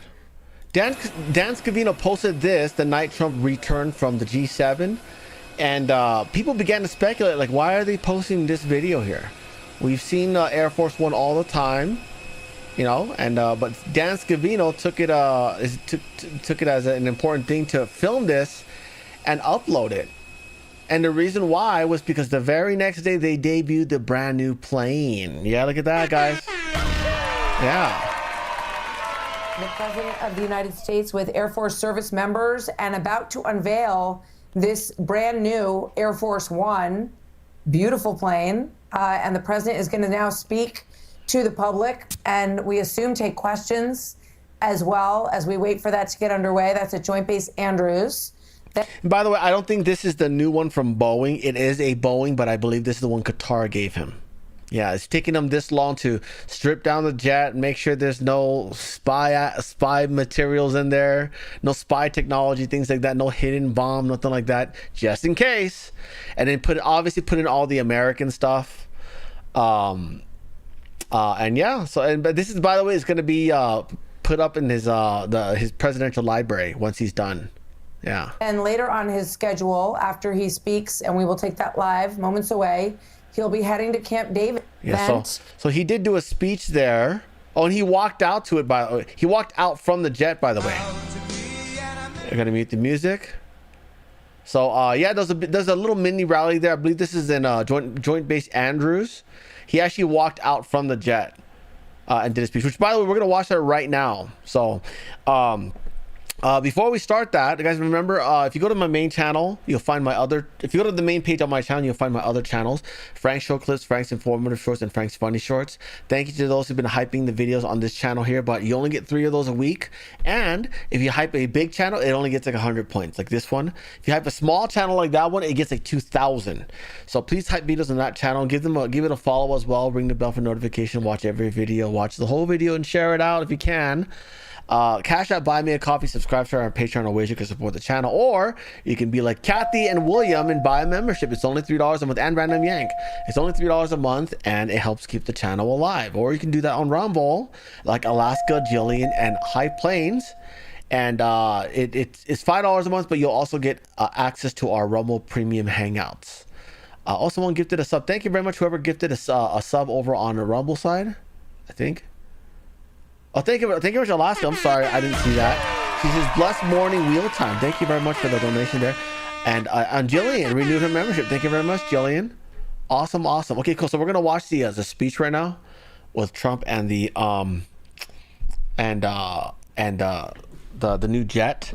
And by the way, we've been watching World Cup every day, every match we've been watching. Oh, wow, thank you very much, Kathy. Look at that. Thank you, dude. You're the best. Congratulations to Casanova, Celipi, Fear, Courtney Marie. Good to see you. The Boss Lady Hicks, Jacob Moltasani, Combathays, Hash CEO, and Feckless House Cat. I'm a cat person, by the way. And Laura Diak. Congratulations on receiving gifted subs. I hope you'll renew them in a month when they expire. They help keep the channel alive. Yeah, thank you very much. $3 a month. Anyways, thank you so much, Kathy. You're a doll. Thank you, Kathy. Anyways, so after we're done with this speech, we're going to move on to a place called pilled.net, PILLED.net. Just search for me, the NPC show, and you'll find us, and we hang out and watch World Cup every day, every match. So it's been good. I've historically never watched soccer, but I don't know, maybe it's because I'm older, my ADHD is not as bad anymore, but I've been actually able to pay attention. It's been pretty exciting. And by the way, Turkey just got eliminated yesterday. Yeah. Oh, and we won our second. We're 2 of 2 now. Yeah, we won our first one against Paraguay, and then we won our second one against Australia. So we now officially won the group stage, I think. Yeah, we officially won the group stage. We're number 1, which is crazy because Turkey was favored to win the group, but we won that, and they got eliminated first. So very bizarre. You guys already know how I feel about the Turks, okay? You guys already know how I feel about Hassan Piker and Cenk Uygur, okay? Not a fan of them. I'm glad they got knocked out very, very early on. Last night's game was insane. Turkey played Paraguay last night. Paraguay caught a red card. And so when you catch a red card, you lose a player for the rest of the game. They had to play 11 versus 10, and Turkey couldn't score 1 point to win the match. So they got eliminated. So, anyways, let's get going with this speech here. Hold on. So we're going to watch it over on pill.net if you want to look. We're live right now. You can go there right now if you want. But anyways, here we go. What are we doing here? Is this going? Oh, great. It's not working. There we go. Hold on. I have to fast forward through the music. Ladies and gentlemen, the 45th and 47th President of the United States, Donald J. Trump. So he walks out in the jet. I gotta burn through the music. Sorry, guys. Copyrights. Where are we at? Come on. Great, yes, YouTube. I got fiber internet, YouTube. There's no reason why I should be buffering. This is your end. There we go, guys.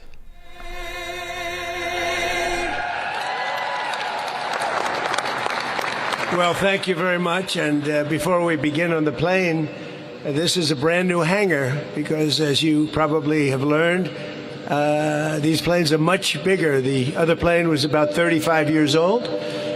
And it was time, and President of the United States, numerous of them, would land, and they'd be standing next to one of the new 747s. And the biggest difference is the difference in size. It's like virtually double the size. And actually on a runway, it looks even more so. And I said to myself, hey guys, real quick, let's shut down YouTube first. I'm very sorry, but hold on.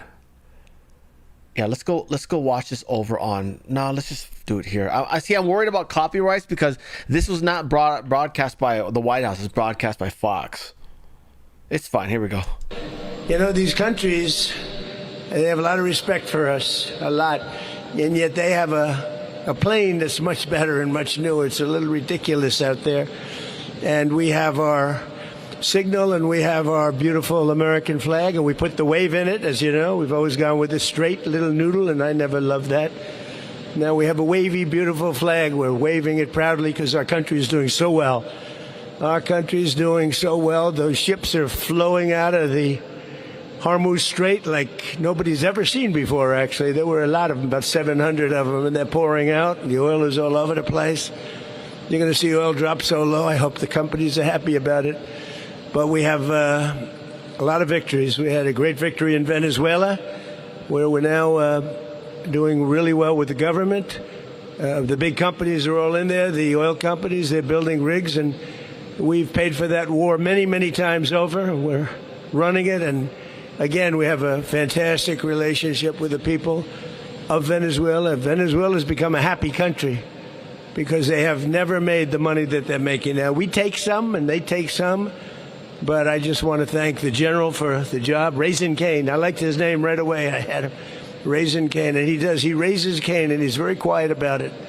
But he knows how to win. I knew that a long time ago.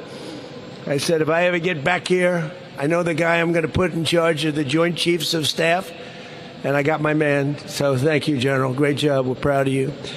And all of the people. I mean, we have the greatest military anywhere in the world.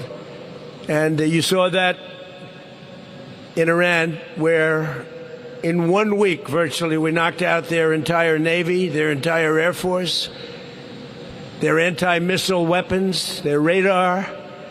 We knocked out everything. Now, some of the fake news would say, oh, we didn't do it fast enough or something. We took about a week. We're a little spoiled by Venezuela, but equal, I would say equal.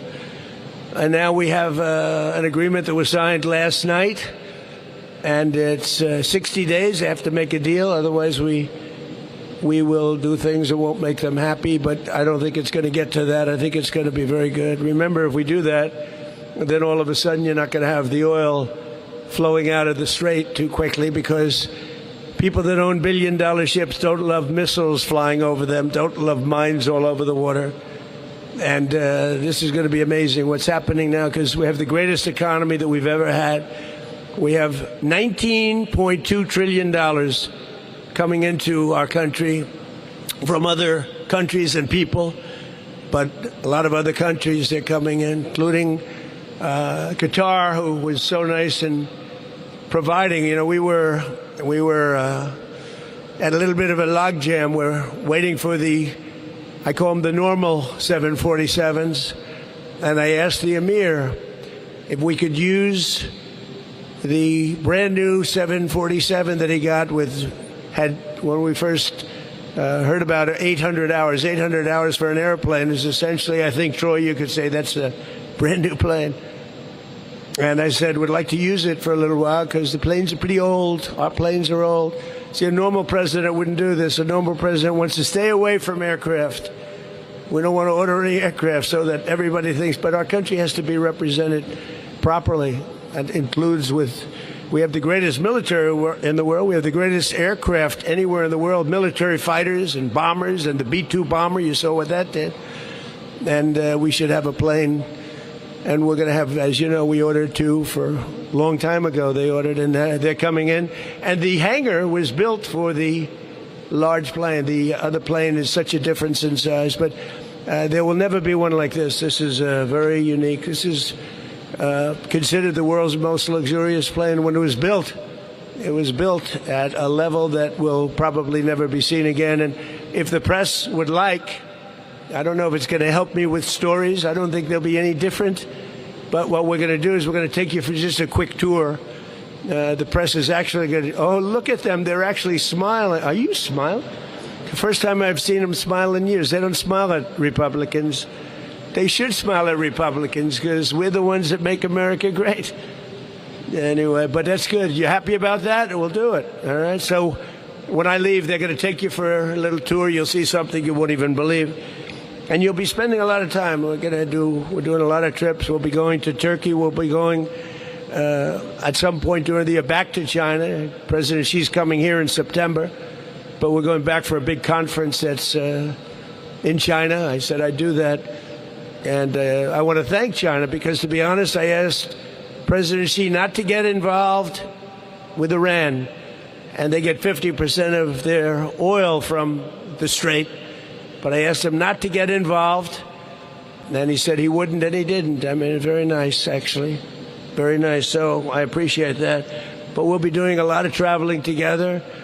The workmanship of this plane is, when you see it, you won't believe it, actually.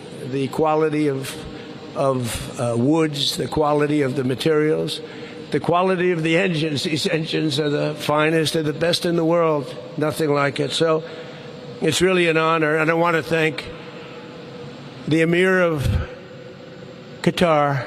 He's a fantastic guy. He went through a lot over the last few months. He's very brave, as were Saudi Arabia, the Crown Prince, and the King of Saudi Arabia, who's in good health. He's a little older. Got a little bit, I knew him when he was a little bit younger. I've known him all for a long time, but the Crown Prince is a fantastic person. And UAE Mohammed from UAE, incredible. He's an incredible fighter. They're all incredible fighters. and they fought with us, and they've been loyal to us. And I appreciate it. Also Kuwait, Bahrain, and some others. And obviously we fought very well with Israel, and we've had a great relationship with Israel. We were very formidable. And Bibi Netanyahu, he's a warrior prime minister, and he should be acknowledged as that. They should give him credit, because he really did. We had a very good relationship, General, with all of them, but we really fought hard with Israel. And frankly, I feel that if we weren't around, let's say if there wasn't this presidency, we rebuilt our military during my first term. Some of it was foolishly given away by the Biden administration. By the way, some side news: Steak and Shake is they're selling shakes for 20 cents each because the USA beat Australia yesterday in the World Cup. Nobody can even understand that, but not much compared, a lot, but not much compared to what we built. And then a lot was given away by Biden to Ukraine, and they should pay for it, meaning the Europeans should pay for it, but that wasn't in the cards for them. They didn't, nobody asked them to pay. All you have to do is say, take our military, just pay us. Just pay us. Nobody asked. I said, why didn't you pay? Nobody asked us to, sir. I was with the European leaders over the weekend. I said, we gave you $350 billion worth of planes, 300 of weapons of all kinds and other things. And they said, why? I said, why didn't you? And he said, well, nobody ever asked us. So we're going to, now they do pay, Europe pays, and we're trying to get that war ended, Ukraine and Russia. I'd like to see it end. A lot of people. Last week it was reported 34,000 people died. Soldiers, mostly soldiers. I've ended 8 wars. I'm very proud of it, but this was the one I thought might be the easiest of all, and it's turned out to be a little more difficult, but we're going to get it done. I want to thank the Secretary of the Air Force, who's a friend of mine. He's highly respected. He's a great guy. He's doing a wonderful job out here. Troy, thank you very much. Troy Mink, thank you very much, Troy. Great job. And he loves it, don't you? He likes beautiful aircraft. And we have beautiful aircraft. We have a thing called the F-47. I'm sure you haven't heard of it. But they say it's stage 6. They say it's the greatest fighting machine ever developed. We'll find out. The F-47. And it's under construction now, and they have the assembly line already working, and it's going to do great. Undersecretary of War Michael Duffy. Thank you, Michael. Thank you very much. Great job. Thank you. And again, the chairman of the Joint Chiefs of Staff, Daniel Kane, who's fantastic. Air Force Chief of Staff, General Kenneth Wilsbach. Thank you. Thank you, Kenneth. The CEO of L3 Harris, Chris Kubasik. Thank you. Great job, Chris. He said they do a lot of the great planes in the world, and he said, we never did one like this. This is something special. Thank you. I heard you were fantastic. Thank you very much. And I also want to thank, I think, a natural-born warrior. His name is Pete Hegseth, and he has done, working with the generals and everybody else, he's a natural, I believe. Well, so far we've been winning all the time. We're not going to lose. He doesn't know how to lose, and he's a tough cookie, and he loved the first day I met him, I said, this guy really loves the military. Very successful, great colleges, went to the best schools, great student, but he loved the military.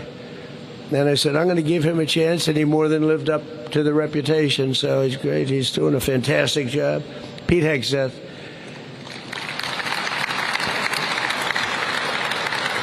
And I also want to thank especially the 250 people, that's a lot, who worked 24/7 to prepare this plane for service, including many airmen here at Joint Base Andrews, and I want to thank you all. I want to thank you all, and your generals and Troy and everybody, we're doing you a little favor. You have 2.5 really bad golf courses here. Really bad. They have no water. They're dying. And everybody wants to play, but they're really not representative of quality. So Jack Nicklaus, who's a friend of mine, is doing, I told him, he's a great designer, too. He was the greatest player. Tiger and Jack, Jack and Tiger. Gary Player was right there, too, Gary. Gary won 168 tournaments. We got to say that's pretty good, too. But Jack Nicklaus, a great, great, legendary golfer. He won 18 majors and close to 100 tournaments. And known also, very, very rarely does this happen, known also, he's really become a fantastic golf course designer. He's done tremendous golf course. And I said, Jack, and he loves the military. I said, Jack, would you do me a favor? Take this beautiful piece of land with terrible courses that don't have water, they don't have anything, they have grass that's 400 years old. I said, will you, right? They know what I mean. Give them a really good, give them a world championship course, because the land is phenomenal. The outer fairways, in other words, the area, the trees between fairways are the most beautiful I think I've ever seen, because nobody's touched them in many, many years. And they've just about started construction. You're going to have it very quickly. And you're going to have, I think, the finest military courses anywhere in the world, but they'll be among the best, you know. It doesn't cost much more to make them top tier for a couple of bucks more. And I said, we're going to spend it. So that's our gift, the general, myself, Troy, that's our gift to this, to great place, Andrews. I've gotten to know it. You know, I've been coming here a lot of years now. It seems strange, but we've been coming here a lot of years, and everybody involved with Andrews is a winner. They run this so well and so important. So you're going to have 2.5. We're doing 2 courses and a half for young people, very young people, and disabled. If there's anybody that needs a little help, it's so amazing what they do. And so we're doing 9 holes, and that'll be for disabled, young people. Very, very special. Hasn't been done before. I thought it would be a great idea. But with the extraordinary devotion of many of you here today, this plane was transformed into a flying White House at a level of luxury that nobody's ever seen before. Probably even almost outside of an airplane. It's nobody's ever seen anything like this. And in only 10 months, a time frame no one thought possible. And, you know, they put a lot of things on here that normally you wouldn't do. Great protective mechanisms, very, very the latest and the greatest in every aspect. But it took us about 10 months, and they did it really professionally. These generals were what they do. And this was this was love, right? This was not your normal general. This was not your normal situation. Come here, I want to shake your hand. You work so hard. Come here. This guy.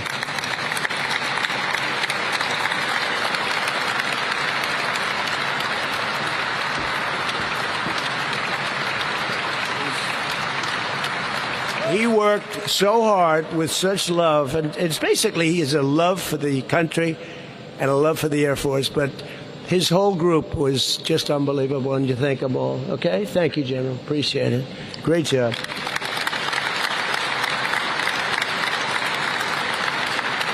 And it was all of the generals. They wanted to do something special. They wanted to get it done for the 250th year, the anniversary. We have America's 250th, and that's coming up in a little while. And I think I can say that we're going to do a flyover like no flyover. This is going to lead a group of many, many planes. I do love the F-22, I have to tell. Does anybody like the F-22? I love the F-22.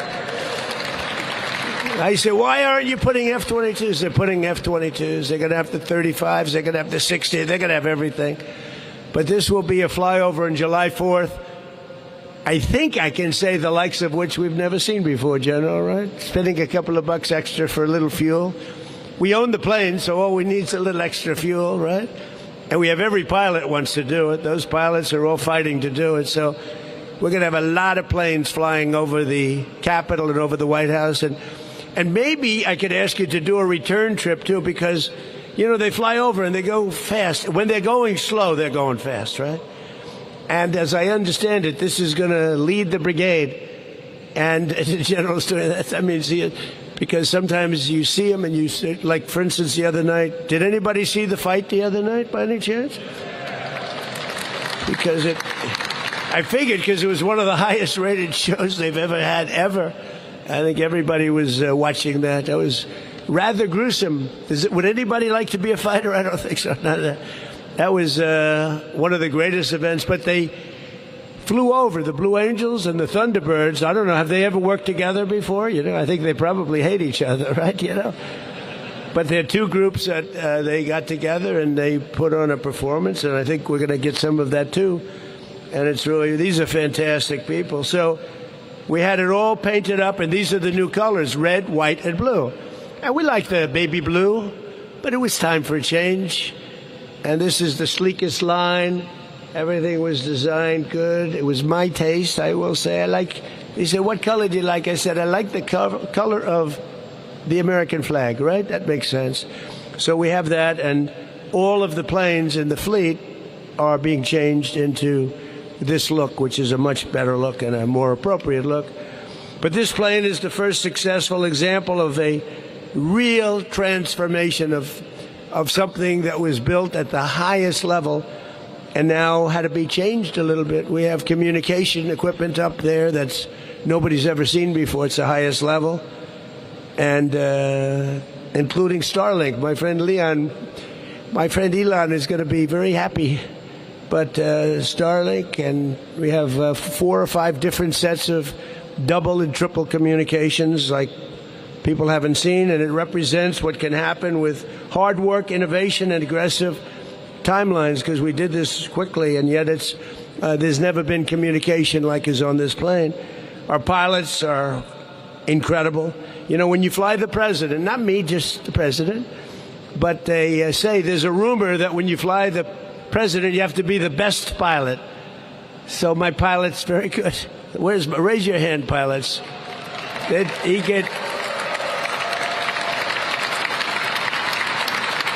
He took me in the other plane over, the National Collegiate game, the championship game. I say, do me a favor, buzz the stadium. As we arrived at the stadium, people going crazy, I said, Captain, I didn't mean you had to go that low, Captain. He seriously buzzed. He even did a little dip right in the middle. I said, what the hell is going on? But no, we have our best plane. That's the way it should be. Marine One, the helicopters, and the plane. When you get to pilot for a president, that's your best. So thank you very much. Great. We're going to have a lot of fun together. But our pilots, designers, and engineers prepared an aircraft that is the largest Air Force One ever built. It flies further and faster than any Air Force One.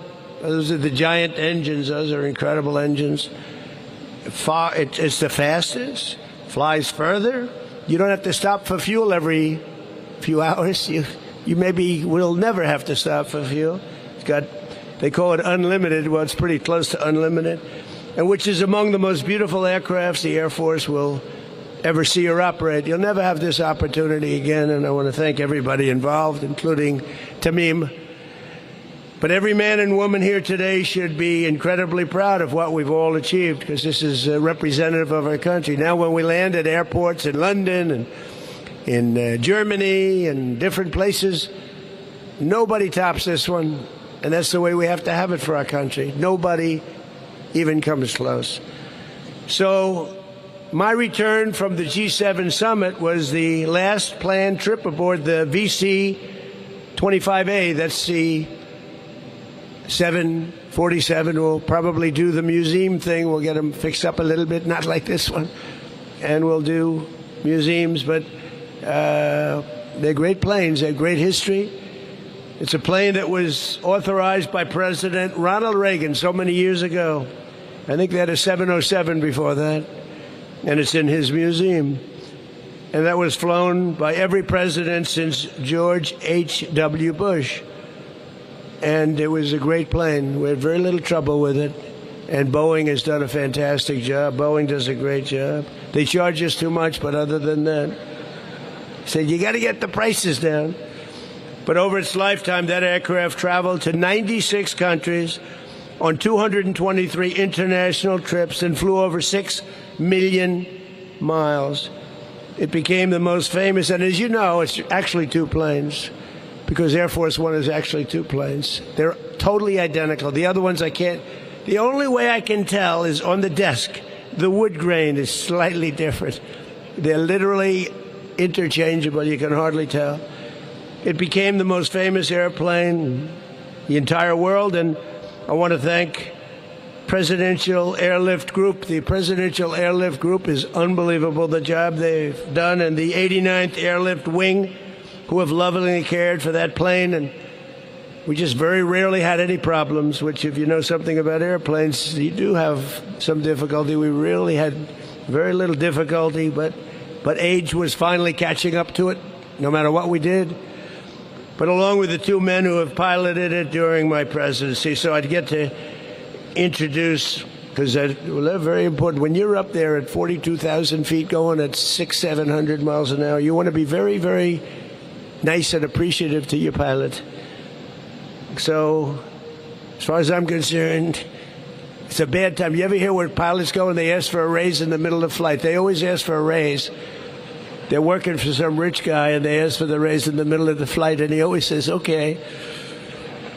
But Air Force Colonel Pete Donnelly and Lieutenant Colonel Tyler Sanborn.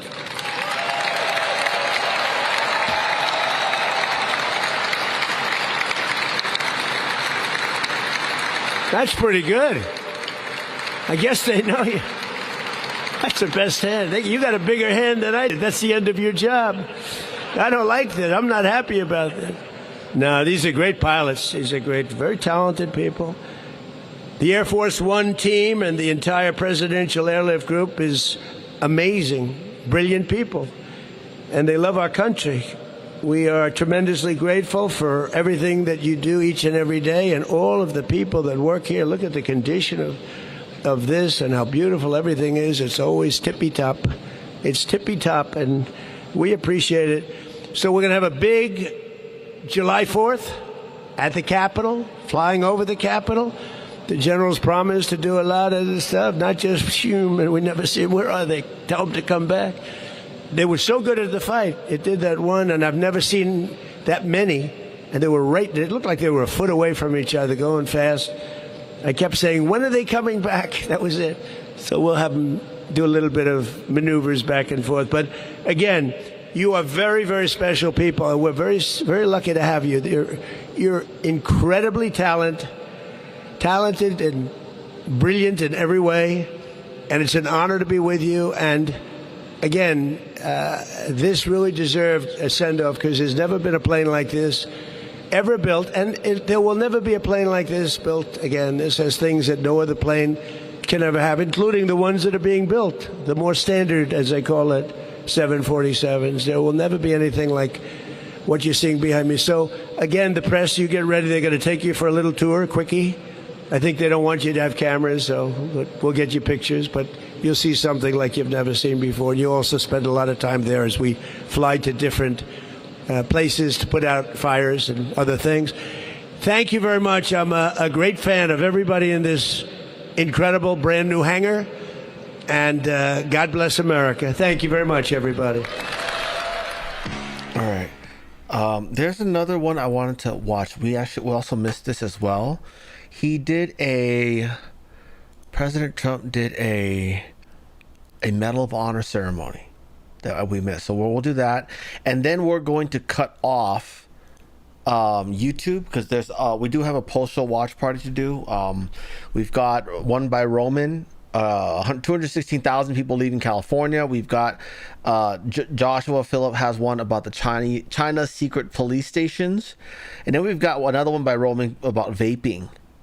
So, So, let's get to going with that. And then after we're done with this speech here, we will switch over to Rumble only. So if you guys want to know what my Rumble channel is, it's in the description, okay? Here we go.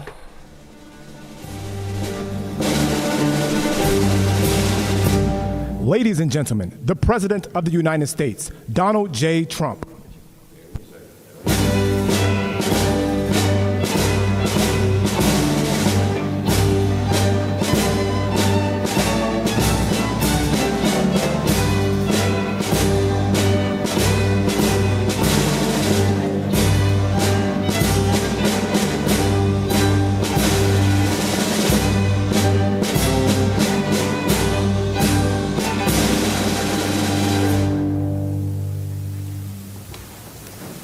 Ladies and gentlemen, I invite you to pray with me. Almighty God, you are our rock, our fortress, and the sustainer of this nation. Every perfect gift comes from your hand, and we give you glory for the courage you have woven into the soul of our armed forces. You teach us that true devotion is proven in sacrifice, and today we honor these three patriots who on the field of battle proved their devotion to their comrades and their nation.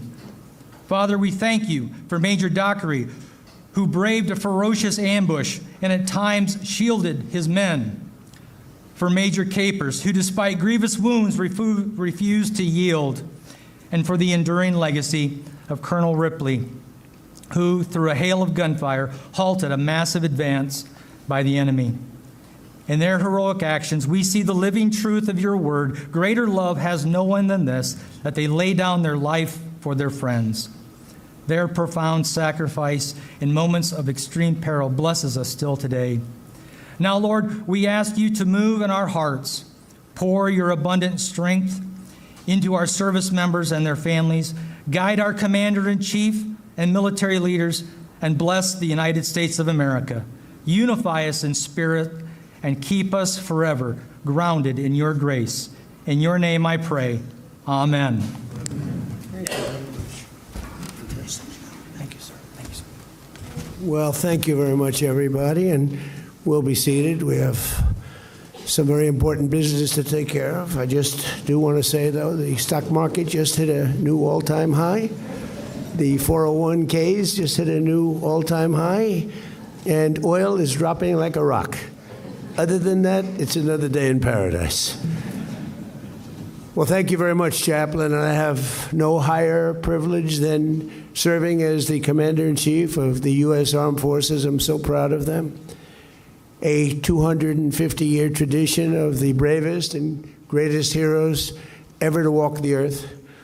But only a few have received our highest military distinction, the Congressional Medal of Honor. I wanted to give it to myself, but I was informed I couldn't do it, and I couldn't find anything where I was actually worthy. So here we are. You understand that? But today we present this award. It's the greatest of awards to three new recipients. Marine Corps Major James Capers, Marine Corps Colonel John W. Ripley, deceased, and Army Major Nicholas Dockery. Thank you. We're pleased to be joined on this occasion by the Secretary of War, Pete Hegseth, and he's had some good victories lately, I will tell you. He's going to have a lot more. Ambassador to the United Nations, Mike Waltz. Mike, thank you. Chairman of the Joint Chiefs of Staff, Dan Kane. Acting Secretary of the Navy, Hung Cao, and Commandant of the Marine Corps, Eric Smith. Thank you very much. With us as well are Senators Lindsey Graham, Todd Young, and Jim Banks, and members of Congress, Morgan Griffith, Ralph Norman, Jim Baird, Victoria Spartz, all great people, all great fighters, every one of them. Know them all. I also want to salute 11 former Medal of Honor recipients: Barney Barnum, Kyle Carpenter, James Livingston, Joe Marm, Jim McLuhan, Dakota Meyer, Patrick Payne, Earl Plumley, Ed Byers, Will Swenson, and Brian Thacker. Thank you all. It's great to be with you again. Thank you.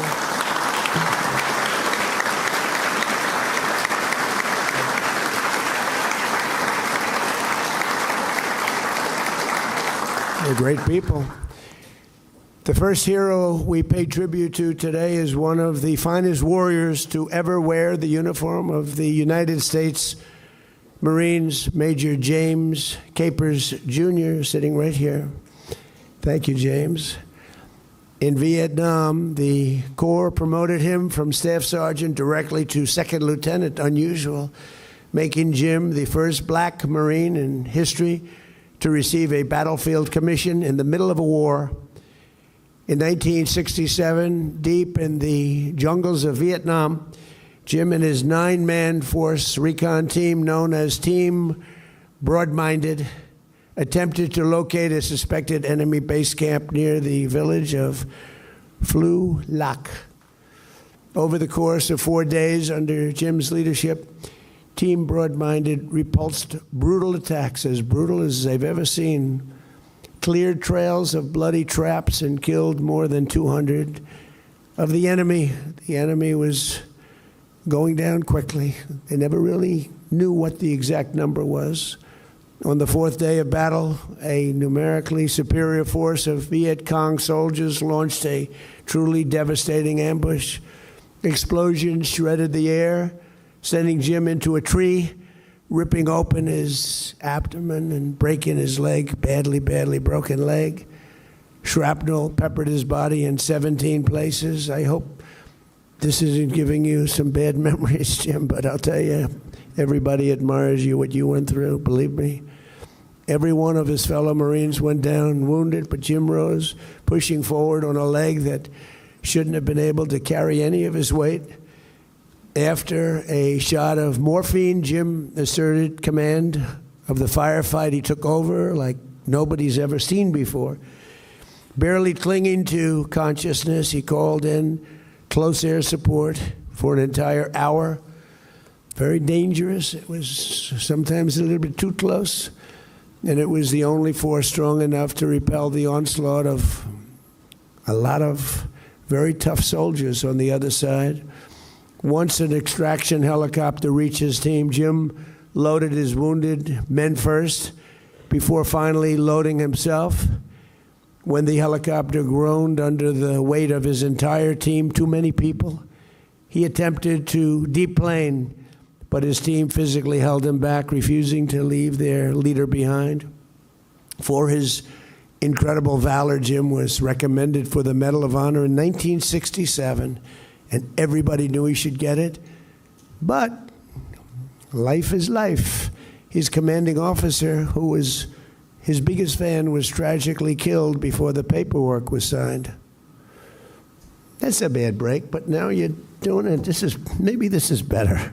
You had to wait a little while, didn't you, huh? Jim, the nation kept you waiting far too long. So I say to you, congratulations. You made it. Thank you. Congratulations.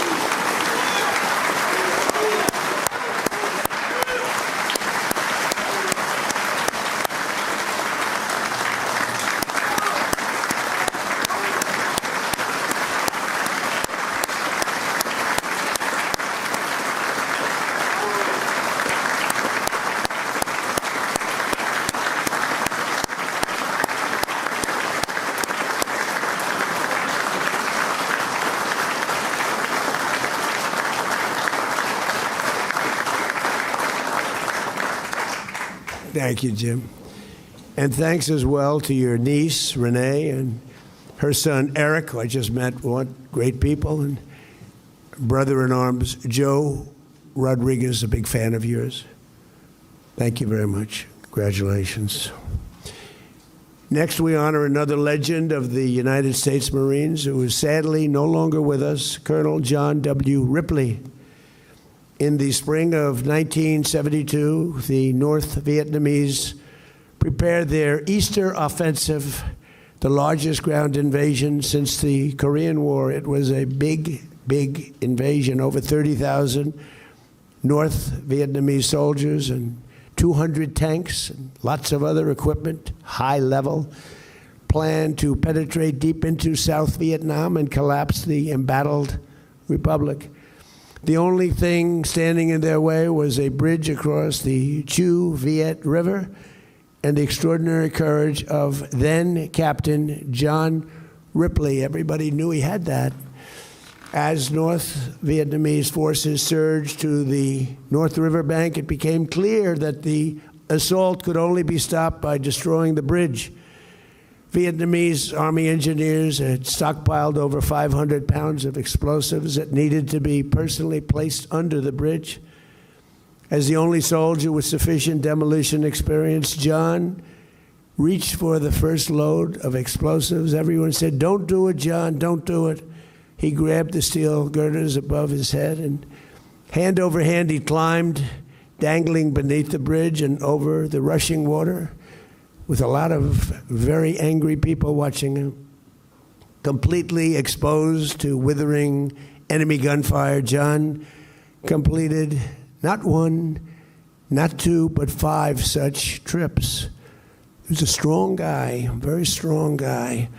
At one point, John remembers a tank round blasting into the bridge and knocking him temporarily unconscious. For 5 straight hours, he hauled explosives, placed charges, and ran a primer cord to each one of them.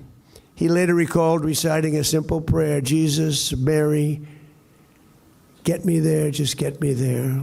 When John detonated the explosives, the bridge collapsed into the river, crushing the advance and saved the hope of a free Vietnam. For Easter morning, for his heroic deeds, John Ripley was given the Navy Cross, and today we posthumously award him the highest of all awards, the Congressional Medal of Honor.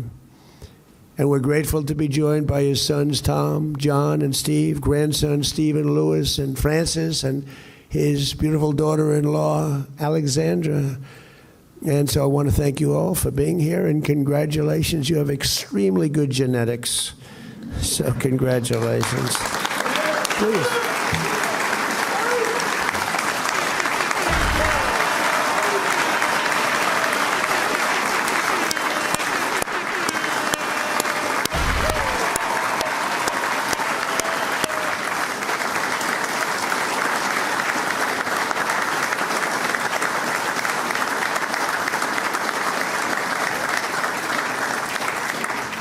Thank you very much. Congratulations. He's looking down on you. You know that, right? Finally, we honor a hero of the war on terror, Major Nicholas Dockery. On October 2nd, 2012, Nick's platoon was guarding the compound of the governor of eastern Afghanistan when they were ambushed by 150 Taliban fighters swarming in from multiple directions. They came from all over the place. The enemy unleashed overwhelming torrents of fire from machine guns and rocket-propelled grenades without concern for his own life at all. Nick raced across the open ground to rally his scattered team. They were all very concerned, very nervous. There was not a lot of hope. When word came that Sergeant Eric Mitchell was wounded and pinned down inside the compound, Nick went after him without even hesitating. He personally spearheaded the rescue, kicking down doors and clearing room after room. He was looking for him. He was going to find him. At one point, he killed a Taliban fighter and detained 2 others. As he reached Sergeant Mitchell, a grenade came raining down. Without thinking, Nick tackled Sergeant Mitchell, likely saving his life. When the smoke cleared, every man was wounded, but none were dead. Nick did a quick head count and realized one of his team members was still missing, Sergeant Jack Hansbrough. Nick rushed through the compound until he found the sergeant being dragged unconscious through an alleyway by 2 Taliban fighters with very bad intentions. Nick eliminated both terrorists in close quarters, then pulled Sergeant Hansbrough back to cover, but found he was not breathing. So urgently, Nick administered CPR until the sergeant's heart kicked back in. As mortar fire thundered down all around them, Nick covered his incapacitated teammate with his own body, shielding him from further injury. In his final act of unbelievable valor that day, Nick climbed his way to the open roof where he was again vulnerable to Taliban gunfire at highest levels. He signaled enemy positions with smoke grenades, allowing American gunships to come to the platoon's rescue. Major Dockery, you were the last man to depart the battlefield that day, and you left it a legend and a hero. We proudly award you the Congressional Medal of Honor. Fantastic, please.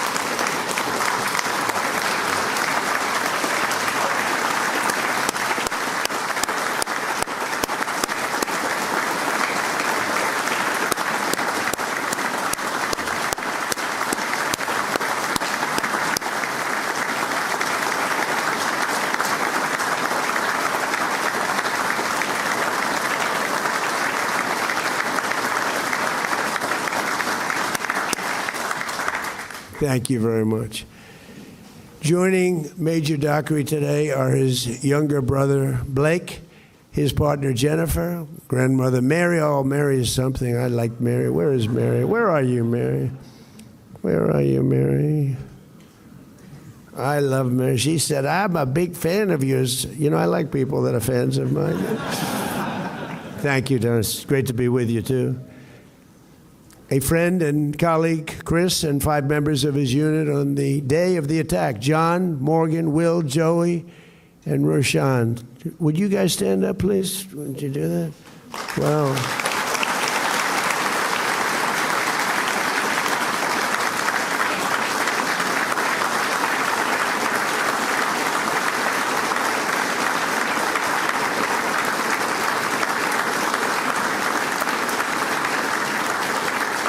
And we're going to get them some of those coins, Nick, okay? We're going to get them some of... It's not the Congressional Medal of Honor, but it's pretty good. So you have to remember that. They'll take care of that. As we approach the 250th anniversary of our founding, we remember that we owe everything to heroes like those we celebrate today, men who went willingly to the darkest and most dangerous corners on earth to defeat evil so we could live free. That's exactly what happened. These are great men, great people. We thank you, and we will never, ever forget you. And now I'd like to ask the military aide to come forward and read the citations, please.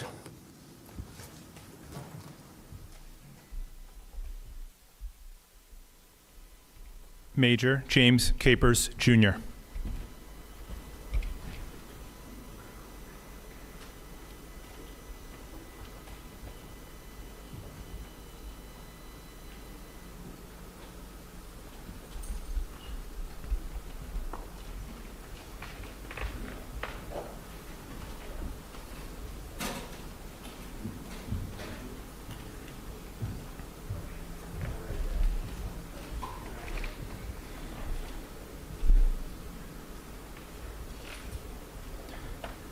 The President of the United States, in the name of the Congress, takes pleasure in presenting the Medal of Honor to Second Lieutenant James Capers, Jr., United States Marine Corps.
Tom Ripley, accepting on behalf of his father, Colonel John Ripley.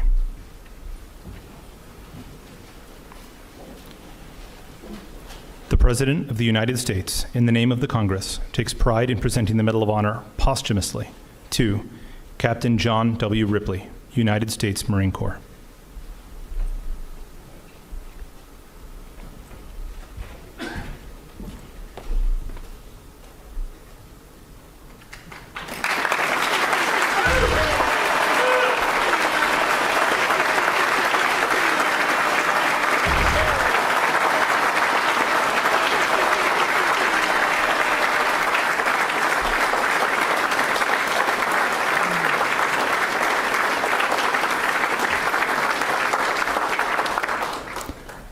Major Nicholas Dockery.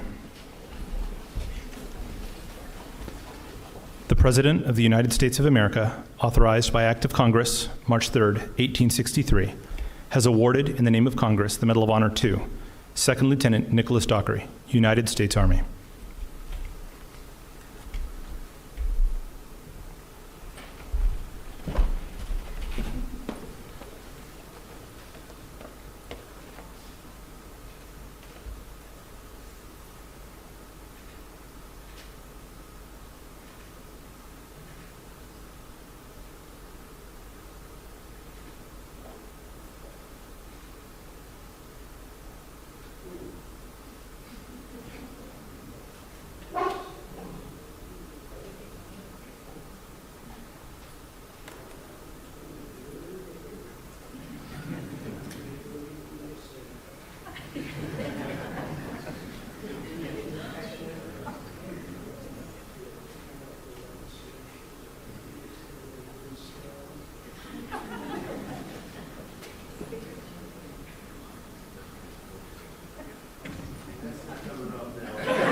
Eternal God, you are the giver of every good gift, and all that we have comes from your gracious hand. Father, as we leave this place of honor, let the fierce courage of Major Dockery, Major Capers, and Colonel Ripley be permanently etched into our hearts. And let their lives be a lasting reminder that the truest measure of our character is not found in what we gain, but in what we are willing to sacrifice for one another. Lord, we ask you to move powerfully across our ranks. Place a hedge of divine protection around our armed forces, standing watch in all corners of the world, and pour your sustaining grace over the families who hold the line at home. Grant wisdom to our Commander-in-Chief and to our leaders. And Father, as we mark 2.5 centuries of freedom as a nation, we ask that you keep the United States of America strong, resolute, and forever a beacon of liberty to the world. In your name, I pray, amen. Amen.